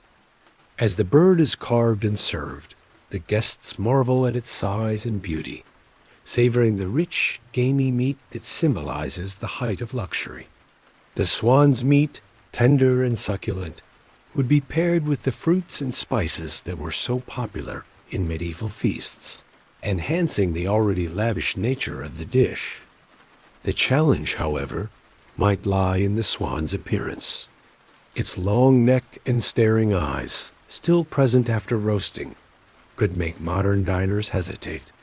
The idea of eating a bird that had once glided gracefully across a lake, its regal beauty, a symbol of power and grace, might feel like an affront to its natural majesty. Could you set aside the unsettling appearance of the bird and focus on the flavors of its tender, gamey meat? Or would the sight of the swan, its life still apparent in its glazed eyes, make you second-guess your decision? Interestingly, the swan was not just a feast for the rich. In some areas, swans were poached by peasants who, in desperate times, would risk punishment to obtain such an exotic bird. For the nobility, however, serving a swan at a banquet was as much about displaying one's wealth and influence as it was about savoring a rare and luxurious dish. The swan represented an ideal grace, beauty, power qualities that the medieval elite sought to emulate through their extravagant dining habits. Today, eating swan is a rarity, largely due to legal protections for the bird and its association with conservation efforts. However, the legacy of the swan feast remains a symbol of medieval opulence and the extravagant nature of royal banquets. Would you be able to embrace the history and luxury of eating swan, accepting its place as a symbol of wealth and power? Or would you be too repulsed by the idea of eating a bird whose eyes are still staring back at you from the plate? Let's now turn to a dish that, despite its unusual and unappetizing name, made an appearance at medieval feasts: the trampled fish pie. Yes, you read that correctly. The name itself is enough to turn most diners away, but in the medieval period, the trampled fish pie was a dish that displayed the medieval obsession with combining ingredients in strange and sometimes unsettling ways. The trampled part of the pie's name comes from the method of preparation. Fishes, often small and not particularly appetizing on their own, were crushed or mashed into a paste and then encased in a pie crust. The fish would often be prepared with herbs, spices, and sometimes unusual additions like vinegar or mustard, creating a flavor that would surprise even the most seasoned of eaters. This dish, while sounding unappealing to modern sensibilities, was an example of medieval resourcefulness. Fish, particularly those that were not as prized for their size or taste, could be transformed into a hearty, flavorful pie, extending their shelf life and making them a useful meal during the leaner months when other meats were not as readily available. The fish paste was often mixed with a variety of herbs and spices to mask any strong odors and to create a more flavorful dish. The pie crust itself would be thick and flaky, providing a contrast to the dense, sometimes pungent filling inside. Historians still argue whether the trampled fish pie was considered a delicacy for the elite or humble food for peasants. Some suggest that it was a dish enjoyed by both classes, served at grand banquets in a more refined version, or as a simple, practical dish for the working class. The use of fish that was otherwise deemed less desirable was a way to maximize the resources available, turning a humble catch into a substantial meal. However, the addition of vinegar, mustard, and other sharp seasonings was meant to elevate the dish, creating layers of flavor that would appeal to the medieval palate. But let's consider the modern perspective for a moment. The idea of trampled fish, crushed into a paste and encased in a pie, might seem unappetizing at best. The texture of the fish paste, once mashed and mixed with seasonings, could be gritty, and the combination of vinegar or mustard with the fish would create a tangy, sharp flavor that could be overwhelming for the unprepared diner. The aroma, too, would be an issue for many fish. When not prepared fresh, can emit a strong scent that might be difficult to ignore, especially when mixed with pungent spices. At a medieval feast, however, this dish would have been a statement of practicality and resourcefulness. It wasn't just about flavor, it was about making do with what you had, and creating something filling and substantial out of ingredients that might otherwise go to waste. Fish that had been caught in large quantities and could not be consumed quickly were preserved in ways that extended their shelf life. The pie crust, thick and heavy, was also designed to make the dish more substantial, helping to fill bellies at the end of a long day. Imagine sitting at the feast, the sounds of conversation and clinking goblets around you, as a large trampled fish pie is brought to the table. The crust is golden and flaky, promising warmth and comfort. But when the pie is cut open, the scent of fish and sharp seasonings fills the air. The filling is dense, and the texture is unlike anything you might have imagined. Would you dive in, embracing the flavors of the past? Or would you hesitate, unsure of what you were about to eat? The fish pie, with its earthy, fishy scent and complex flavors, might be an acquired taste, but it was undoubtedly a dish that stood the test of time. Today, trampled fish pies are virtually non-existent, but they reflect the medieval desire to create something from nothing, using every part of the fish and every ingredient in the kitchen to make a filling, hearty meal. While modern culinary sensibilities might turn up their noses at such a dish, the trampled fish pie is a reminder of a time when food was often about survival and practicality. Would you be brave enough to try a version of this ancient dish? Or would the thought of crushed fish in a pie be enough to turn you away from the medieval table? Let's now dive into one of the more perplexing creations from medieval kitchens, the fruit and nut pie. Imagine a traditional meat pie, but with one key difference. The filling is a combination of dried fruits, spices, and a hearty mix of nuts.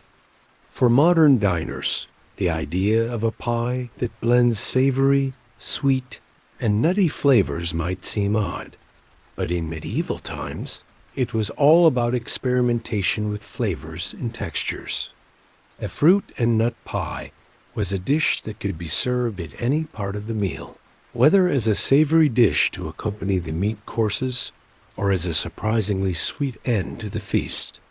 Medieval cooks were known for their complex approach to flavor pairings, and the fruit and nut pie was no exception. The fruit, often dried, could range from figs, raisins, and dates to apples and pears, depending on what was available in the season. The nuts, including almonds, walnuts, and hazelnuts, would provide a crunchy contrast to the soft, sweet fruits. This unusual pie was often spiced with cinnamon, nutmeg, or cloves flavors that were both exotic and expensive, yet common in medieval kitchens. The richness of the nuts and sweetness of the fruit would combine with the buttery, flaky crust to create a complex and satisfying pie that could serve as a transition between the courses of a meal, or even as the main event. Historians still argue whether this fruit and nut pie was considered a savory or sweet dish. Some believe it was a course served during the middle of the feast to balance the richness of roasted meats, while others suggest it was a dessert, a treat enjoyed after the more savory courses. Regardless of how it was categorized, this pie was a food of indulgence, one that showcased the wealth of its creator and the ingenuity of the medieval kitchen. Fruit and nut pies, like other medieval dishes, often blurred the lines between savory and sweet, challenging our modern sensibilities about what makes a good pie. But how would you react to this combination of flavors? The idea of eating a pie filled with dried fruits and nuts may sound familiar in some ways. Think of a modern fruitcake or a nut pie, but the combination of these ingredients in a savory pie crust is much less conventional. The sweetness of the dried fruit and the richness of the nuts might clash with the heartiness of the crust, creating a dish that might feel a bit too bold for some diners. And yet, for medieval palates, this mix of textures and flavors was both innovative and practical. The fruits and nuts were often used as a way to preserve food, extending the shelf life of ingredients and creating a filling, nutritious dish. Imagine sitting at a medieval banquet, the air thick with the smell of roasting meats and spicy stews. Then, the fruit and nut pie is brought to the table. The golden crust gleams in the candlelight, and the aroma of cinnamon and cloves fills the air. As you take your first bite, the sweetness of the fruit and the crunch of the nuts blend together, creating a taste that's unfamiliar yet comforting. Would you be able to embrace this odd pairing, savoring the richness and sweetness of the pie? Or would you find yourself perplexed by the unexpected flavors? The fruit and nut pie is also a reminder of the resourcefulness of medieval cooks. Not only did it showcase their ability to combine ingredients in novel ways, but it was also a way to make use of fruits and nuts that might otherwise be difficult to preserve. Dried fruits, which were available year-round, could be combined with fresh nuts, which were harvested in the fall, creating a dish that was both seasonal and versatile. Medieval cooks weren't afraid to experiment, using whatever ingredients were available to them to create something unexpected. Today, we see traces of this fruit and nut pie in modern desserts, like nut pies or fruit tarts. While we've refined these dishes, the medieval versions remind us of a time when food was an adventure and a chance to test the limits of culinary boundaries. Would you be brave enough to try this ancient dish with its unexpected blend of sweet and savory flavors? Or would you pass on the fruit and nut pie, preferring something simpler and more familiar? Let's now shift gears and explore a dish that, while much more humble than some of the extravagant feasts we've already discussed, was just as important in medieval kitchens' peasants' pudding. This dish, often made with the simplest of ingredients, was a staple for those who didn't have access to the elaborate meats and spices of the nobility. Made primarily from grains like barley or oats, and sometimes enriched with eggs and fruits, peasants' pudding was the kind of hearty, comforting meal that could feed a large family or a group of workers. It wasn't about luxury or spectacle. It was about sustenance and providing the necessary calories to get through a long day of hard labor. Medieval cooks were masters at creating filling meals with whatever was available. Barley, oats, and other grains were common staples that formed the base of many medieval dishes. These grains were boiled, often with water or broth, to create a porridge-like texture, which could then be sweetened with honey, or mixed with dried fruits like raisins, dates, or figs. In some versions, eggs would be added, providing additional protein and a richer, custard-like texture. The result was a simple but satisfying pudding that could be eaten for breakfast, lunch, or dinner. Historians still debate the origins and exact nature of peasants' pudding. Some suggest that it was a direct descendant of early medieval recipes for pottage, while others argue that it may have been an early version of modern puddings, which evolved into more complex desserts over time. Regardless of its origins, peasants' pudding was an essential part of the medieval diet, especially for those who didn't have access to the luxury of meats and exotic ingredients. It was about making the most of the land and the crops that could be grown, turning humble grains into something that could provide energy and keep hunger at bay. Imagine sitting at a medieval table, surrounded by the sounds of family or fellow workers eating their evening meal. The air is thick with the smell of cooked grains, the warmth of the pudding providing comfort after a long day. The pudding itself is simply a creamy mixture of oats or barley, sweetened with honey and dotted with dried fruits. It may not have the grandeur of roasted swans or extravagant pies, but it has its own quiet satisfaction. The texture is thick and hearty, the sweetness just enough to make it a treat without overwhelming the senses. As you take your first bite, the warmth of the pudding fills you, offering a sense of fullness and contentment. For the medieval peasants, peasants' pudding was more than just food, it was a necessary meal, often eaten in large quantities to sustain them through a physically demanding day.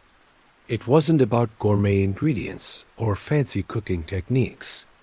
It was about nourishing the body and providing the energy needed for hard work.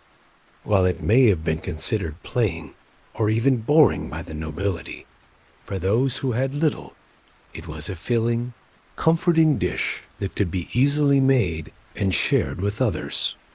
Today, variations of peasant's pudding can still be found in many cultures, from oat-based porridges to bread puddings, which have evolved from the same basic principles. In fact, the simple, wholesome nature of peasant's pudding is something that still resonates today. It's a reminder that sometimes the most comforting and satisfying meals are the simplest ones. Would you be willing to sit down to this rustic, hearty dish, embracing its humble origins and simple flavors? Or would you prefer something more extravagant, like the roasted swans and stuffed peacocks we've explored earlier? In the end, peasant's pudding represents the foundation of medieval cuisine, resourceful, filling, and designed to keep the body nourished. While it may not have the elegance of other dishes, its significance cannot be understated. It was the kind of meal that was essential for survival, offering comfort and sustenance in an era when food was often scarce and hard to come by.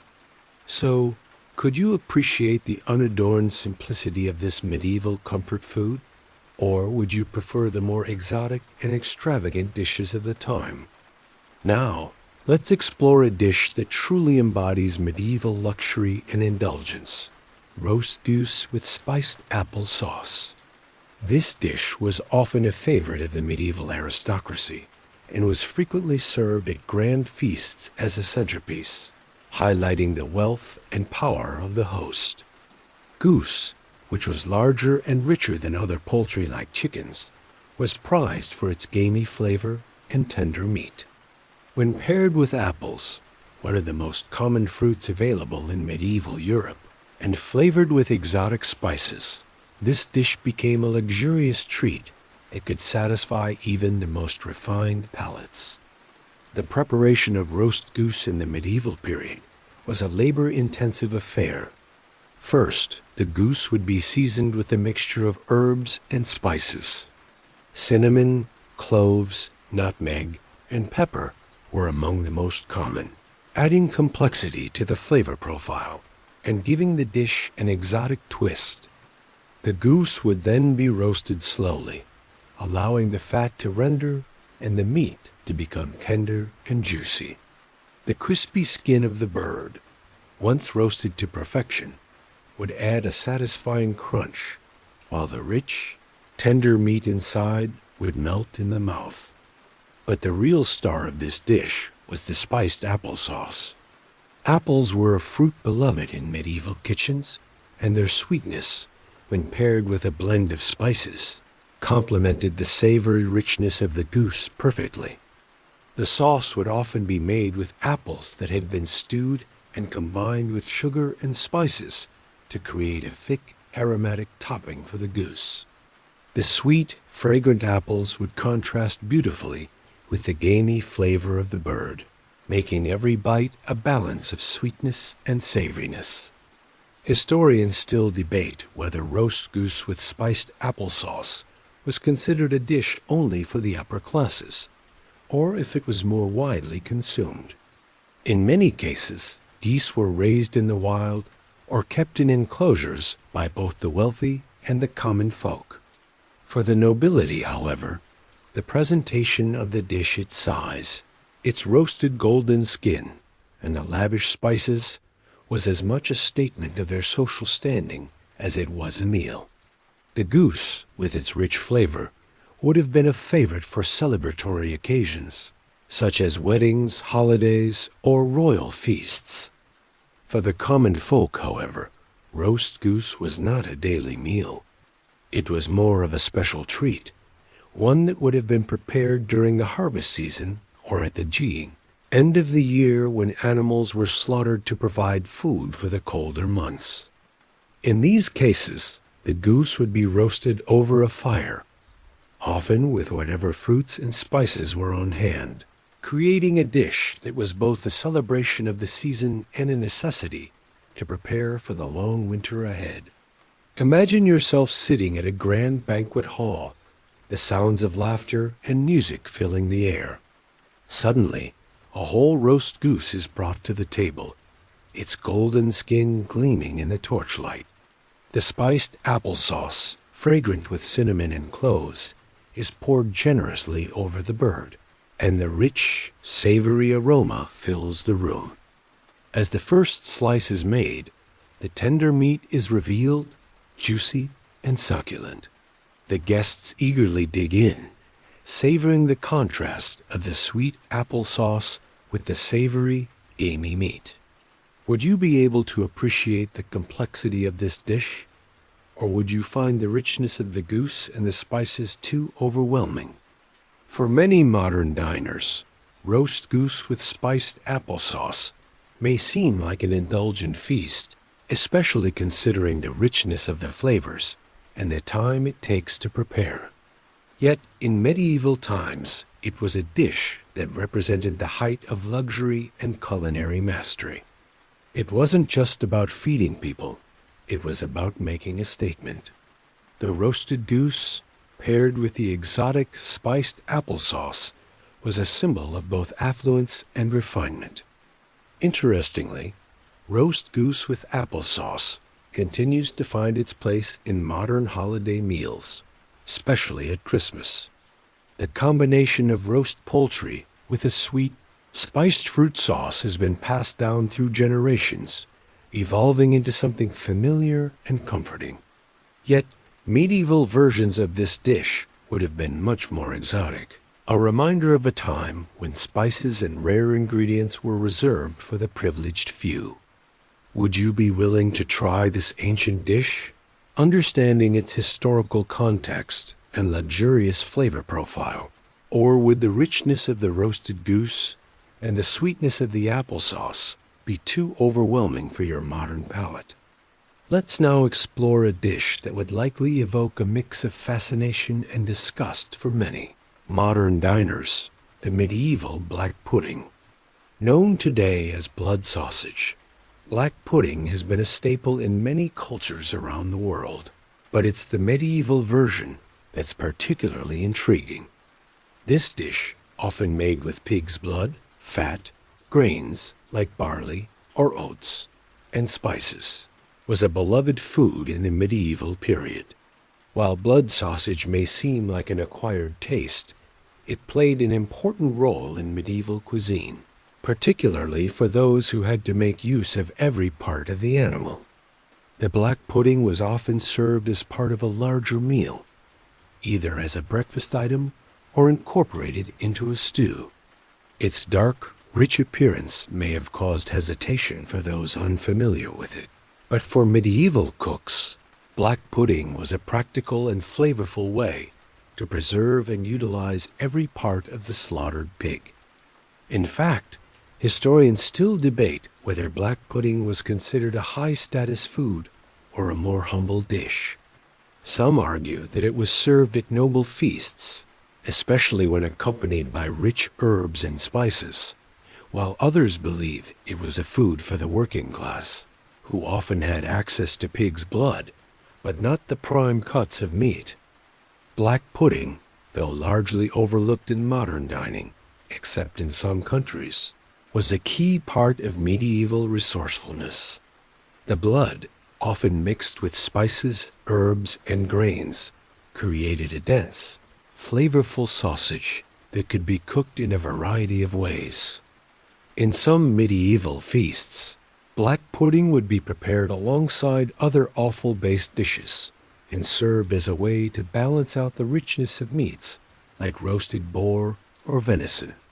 The blood, combined with barley or oats, would form a thick, grainy texture that was hearty and satisfying. Imagine sitting at a medieval banquet, surrounded by platters of meats, bread, and thick stews. As the dishes are brought to the table, a large platter of black pudding is presented. The dark, rich sausages are sliced and served, their aroma of herbs and spices mixing with the scent of roasted meats and bread. As you take a bite, the taste is rich, earthy, and a bit gamey. The grains inside the sausage provide a hearty texture, while the blood lends an unusual depth of flavor. Would you be able to look past the unappealing appearance of the dish and savor the complexities of flavor? Or would the very idea of eating blood-based sausage be too much to handle? Interestingly, the tradition of making and eating black pudding has not disappeared, and it can still be found in some parts of Europe and the UK today. In the medieval period, it was considered an essential food, especially in regions where fresh meat wasn't always available. It was practical, filling, and cheap, making it ideal for those with fewer resources. While modern sensibilities might shy away from the idea of eating blood-based sausages, the dish's popularity throughout history shows how adaptable medieval kitchens were in making use of every part of the animal. Some might find the thought of eating black pudding off-putting, but it's worth remembering that, in the medieval world, it was a dish that symbolized survival, resourcefulness, and the ability to make something nutritious from what would otherwise be discarded. The medieval mindset toward food, embracing every part of an animal, no matter how unconventional, helped feed people in an era where waste was a luxury no one could afford. Would you be able to embrace the richness and earthiness of black pudding, understanding its historical significance? Or would you avoid it entirely, finding its appearance and primary ingredient too much to stomach? Either way, black pudding is an undeniable part of medieval culinary history, and it offers a glimpse into the ways our ancestors adapted to make the most of what they had. Let's dive into yet another dish that, though less celebrated than some of the grander roasts, would have been a staple for medieval diners: the feast of eels and fish heads. The medieval period was characterized by an intimate connection with the waters, rivers, lakes, and seas. Fish, both fresh and salted, was a crucial part of the medieval diet, especially during Lent when meat was forbidden.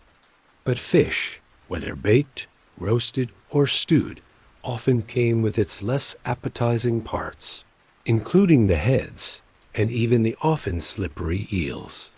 For some, the combination of these humble, watery creatures was a comforting meal. For others, it might have been a dish to endure rather than savor. The fish heads, though discarded or used only for stock in modern cooking, were considered rich in flavor in medieval kitchens. The heads contained gelatin, and the cheeks were often prized for their tender, rich texture. In some medieval recipes, fish heads would be boiled or roasted and served with a hearty sauce, often made with herbs, spices, and wine, creating a dish that would nourish the body with the full flavors of the fish. Eels, too, were a common sight at medieval tables. These long, slippery creatures could be caught in rivers and ponds, and they were often roasted or cooked in stews. Eels were rich in fat and protein, making them a valuable food source, particularly for those without access to higher cuts of meat. The dish of eels and fish heads was often served during large feasts, particularly at times of scarcity, or when the nobility sought to display their resourcefulness. The presentation of fish heads, with their wide eyes and gaping mouths, might be unsettling for modern diners, but in medieval times, they were considered an excellent food source. Fish heads were simmered in broths or served with sauces, making the otherwise humble part of the fish a flavorful and sought-after dish. Historians still debate whether dishes like this were for the elite or the working class. The nobility, with their access to rivers, lakes, and salt preservation methods, could afford such delicacies, while peasants would likely have been the ones eating these parts more frequently. Fish heads and eels were cheaper, often considered scraps, and so they were more commonly served to those with fewer resources. However, for the wealthy, the preparation of eels and fish heads, often in stews or pies, could be an elaborate culinary effort.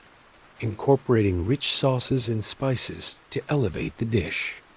But how would modern diners react to such a dish today? The thought of eating a fish head, with its eyes staring back at you, might cause a sense of hesitation. The texture of the cheeks, though rich, might seem foreign to those unaccustomed to eating such parts of an animal. And eels, while fatty and flavorful, have a slippery, sometimes slimy texture that may be off-putting to some. The combination of fish heads and eels in one meal, while common in medieval times, might seem strange and unappealing to those used to more familiar cuts of meat. Still, medieval cooks were masters at making use of every part of the animal, and eels and fish heads were no exception. These parts, while not glamorous, were often transformed into rich, hearty dishes through slow cooking and the careful use of herbs and spices. The fish heads and eels would have been simmered to extract all the flavors and nutrients, making them an essential part of the medieval diet, especially during leaner times when meat was less accessible. In some modern-day cultures, fish heads and eels are still enjoyed, especially in dishes like fish head curry or eel sushi. The flavors, while rich and savory, may be less familiar to those who have never experienced them. Would you be able to embrace the flavors of this medieval dish, understanding its role in the past, or would the appearance of the fish heads and the slimy texture of the eels make you think twice?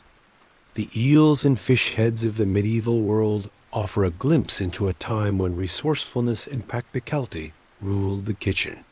They were dishes born out of necessity, designed to provide sustenance when other, more expensive meats were unavailable. Today, they might seem unusual or even unappetizing, but they were once central to the meals of the medieval world. Would you be able to savor this ancient dish, or would you turn away, unwilling to accept the unorthodox nature of the meal? To close our journey through the peculiar and extravagant dishes of the medieval world, let's explore one of the sweeter, yet still quite unconventional offerings of the time medieval pudding with dates and spice. Now, modern desserts like cakes, tarts, and pies are familiar staples of our sweet-tooth cravings. But in the medieval period, desserts were not just sugary treats to cap off a meal. Puddings, often made with grains, fruits, and sometimes meat, were multifaceted creations, part savory, part sweet. And when it came to rich, spiced puddings, the combination of dates and spices played an important role in transforming an otherwise simple dish into something lavish and extraordinary. The base of this medieval pudding was often made with barley, oats, or breadcrumbs, which were cooked with sweeteners like honey or sugar, and sometimes even mixed with a bit of meat to enrich the texture. The pudding would then be flavored with dried fruits, the most prized being dates, which were imported from the Middle East and had a richness that paired perfectly with the savory grain base. The addition of warm spices cinnamon, cloves, nutmeg, and ginger elevated the pudding, giving it a complex flavor profile that was simultaneously sweet, savory, and aromatic. The dish might have been served as a decadent end to a meal, or as a side dish to accompany a more substantial meat course, showing that medieval cooks didn't just think about the balance of flavors, but also the experience of eating. Historians still debate the true nature of medieval pudding. Some believe it was more of a savory dish, eaten as part of the main meal, while others argue that it was more like the sweet desserts we know today. In either case, it was a dish that combined flavors and textures in a way that pushed the boundaries of contemporary cooking. The pudding with dates and spices was a way for medieval chefs to incorporate the exotic fruits and spices they could access through trade and create something both comforting and exciting. Imagine sitting at a grand medieval banquet the air thick with the scent of roasted meats and bubbling stews. But as the meal winds down, the next course arrives. A rich pudding filled with plump, sweet dates and infused with the warmth of cinnamon, cloves, and ginger. The texture of the pudding would be dense and hearty, the sweetness of the dates balancing with the spices to create a warm, rich dish that felt both indulgent and comforting. As you take your first bite, the complex flavors envelop you, offering a sweet reprieve after the heavier, meat-filled courses. Would you savor the richness of this dessert? Or would the unfamiliar combination of dates and spices overwhelm you? The use of dates in this pudding was not only about flavor, but also about the status associated with this exotic fruit. Dates were expensive and difficult to come by, especially in medieval Europe, and their inclusion in dishes like pudding symbolized wealth and sophistication. The spices, too, were often imported from far-off land spices, like cinnamon and cloves were incredibly valuable and represented the height of medieval culinary refinement. The combination of these exotic ingredients in a pudding made this dish a reflection of the social status of those who could afford such luxuries. But let's be honest for a moment. The idea of mixing dried fruits, particularly dates, with the savory elements of a pudding might not seem particularly appealing to modern diners. The idea of using grains like oats or barley as a base for a sweet dish may seem a bit too hearty or even off-putting, as we tend to associate grains with more savory applications. Yet, in the medieval period, this blending of sweet and savory was far more common, and it was a way to make the most out of available ingredients. Today, some modern versions of medieval pudding with dates and spices still exist, particularly in Mediterranean or Middle Eastern cuisines, where dates continue to be a prized ingredient. While these modern versions may be more refined and less heavy-handed with spices, they offer a glimpse into how the flavors of medieval cooking have evolved. Would you be willing to try a modern take on this ancient dish, appreciating the history behind it? Or would the rich, spiced nature of medieval pudding be too much for your taste? The medieval pudding with dates and spice was more than just a dessert. It was an experience. A dish that combined the luxury of exotic fruits and spices with the simplicity of grains. It was an indulgence that represented both the practical and the extravagant sides of medieval cooking. Whether you embrace it or turn away, it is a testament to the creativity and resourcefulness of medieval kitchens that continue to inspire modern cuisine. As the final dish has been served, the candles flicker softly, their gentle light casting dancing shadows around the room. The music has slowed, the voices quieting, and the banquet hall is now still, the air thick with warmth and comfort. You feel a sense of satisfaction, as if the stories of feasts long past have settled into your heart, filling you with quiet contentment. The day's adventures are behind you now, and it's time to rest. Take a deep breath, slowly filling your lungs with calm, the soft rhythm of your breathing matching the quiet hum of the world around you. Let go of any lingering thoughts, any worries that may still linger. Everything is calm. Everything is peaceful. The comfort of your blanket surrounds you like a warm embrace, and the gentle rhythm of your heartbeat begins to soothe you deeper into the quiet. The world outside is still, and in this moment, all that matters is the soft, steady rise and fall of your chest, the soft weight of sleep slowly settling over you. You're drifting now, deeper and deeper into a place where dreams are sweet and calm. Imagine yourself floating on a gentle breeze, a soft wind carrying you through a peaceful landscape. The world is still, and you are safe, embraced by the quiet and the stillness. There is nothing more to do, no place to be, just the soft embrace of the night wrapping you up, guiding you to rest. With every breath, feel yourself sinking deeper into comfort, into rest. Let go of the day, knowing that you have everything you need in this moment. Now, you can simply let go and surrender to the peaceful, quiet sleep that is waiting for you, as your mind becomes as still and peaceful as the calm night outside. Good night. Sleep well, and may your dreams be filled with comfort and peace.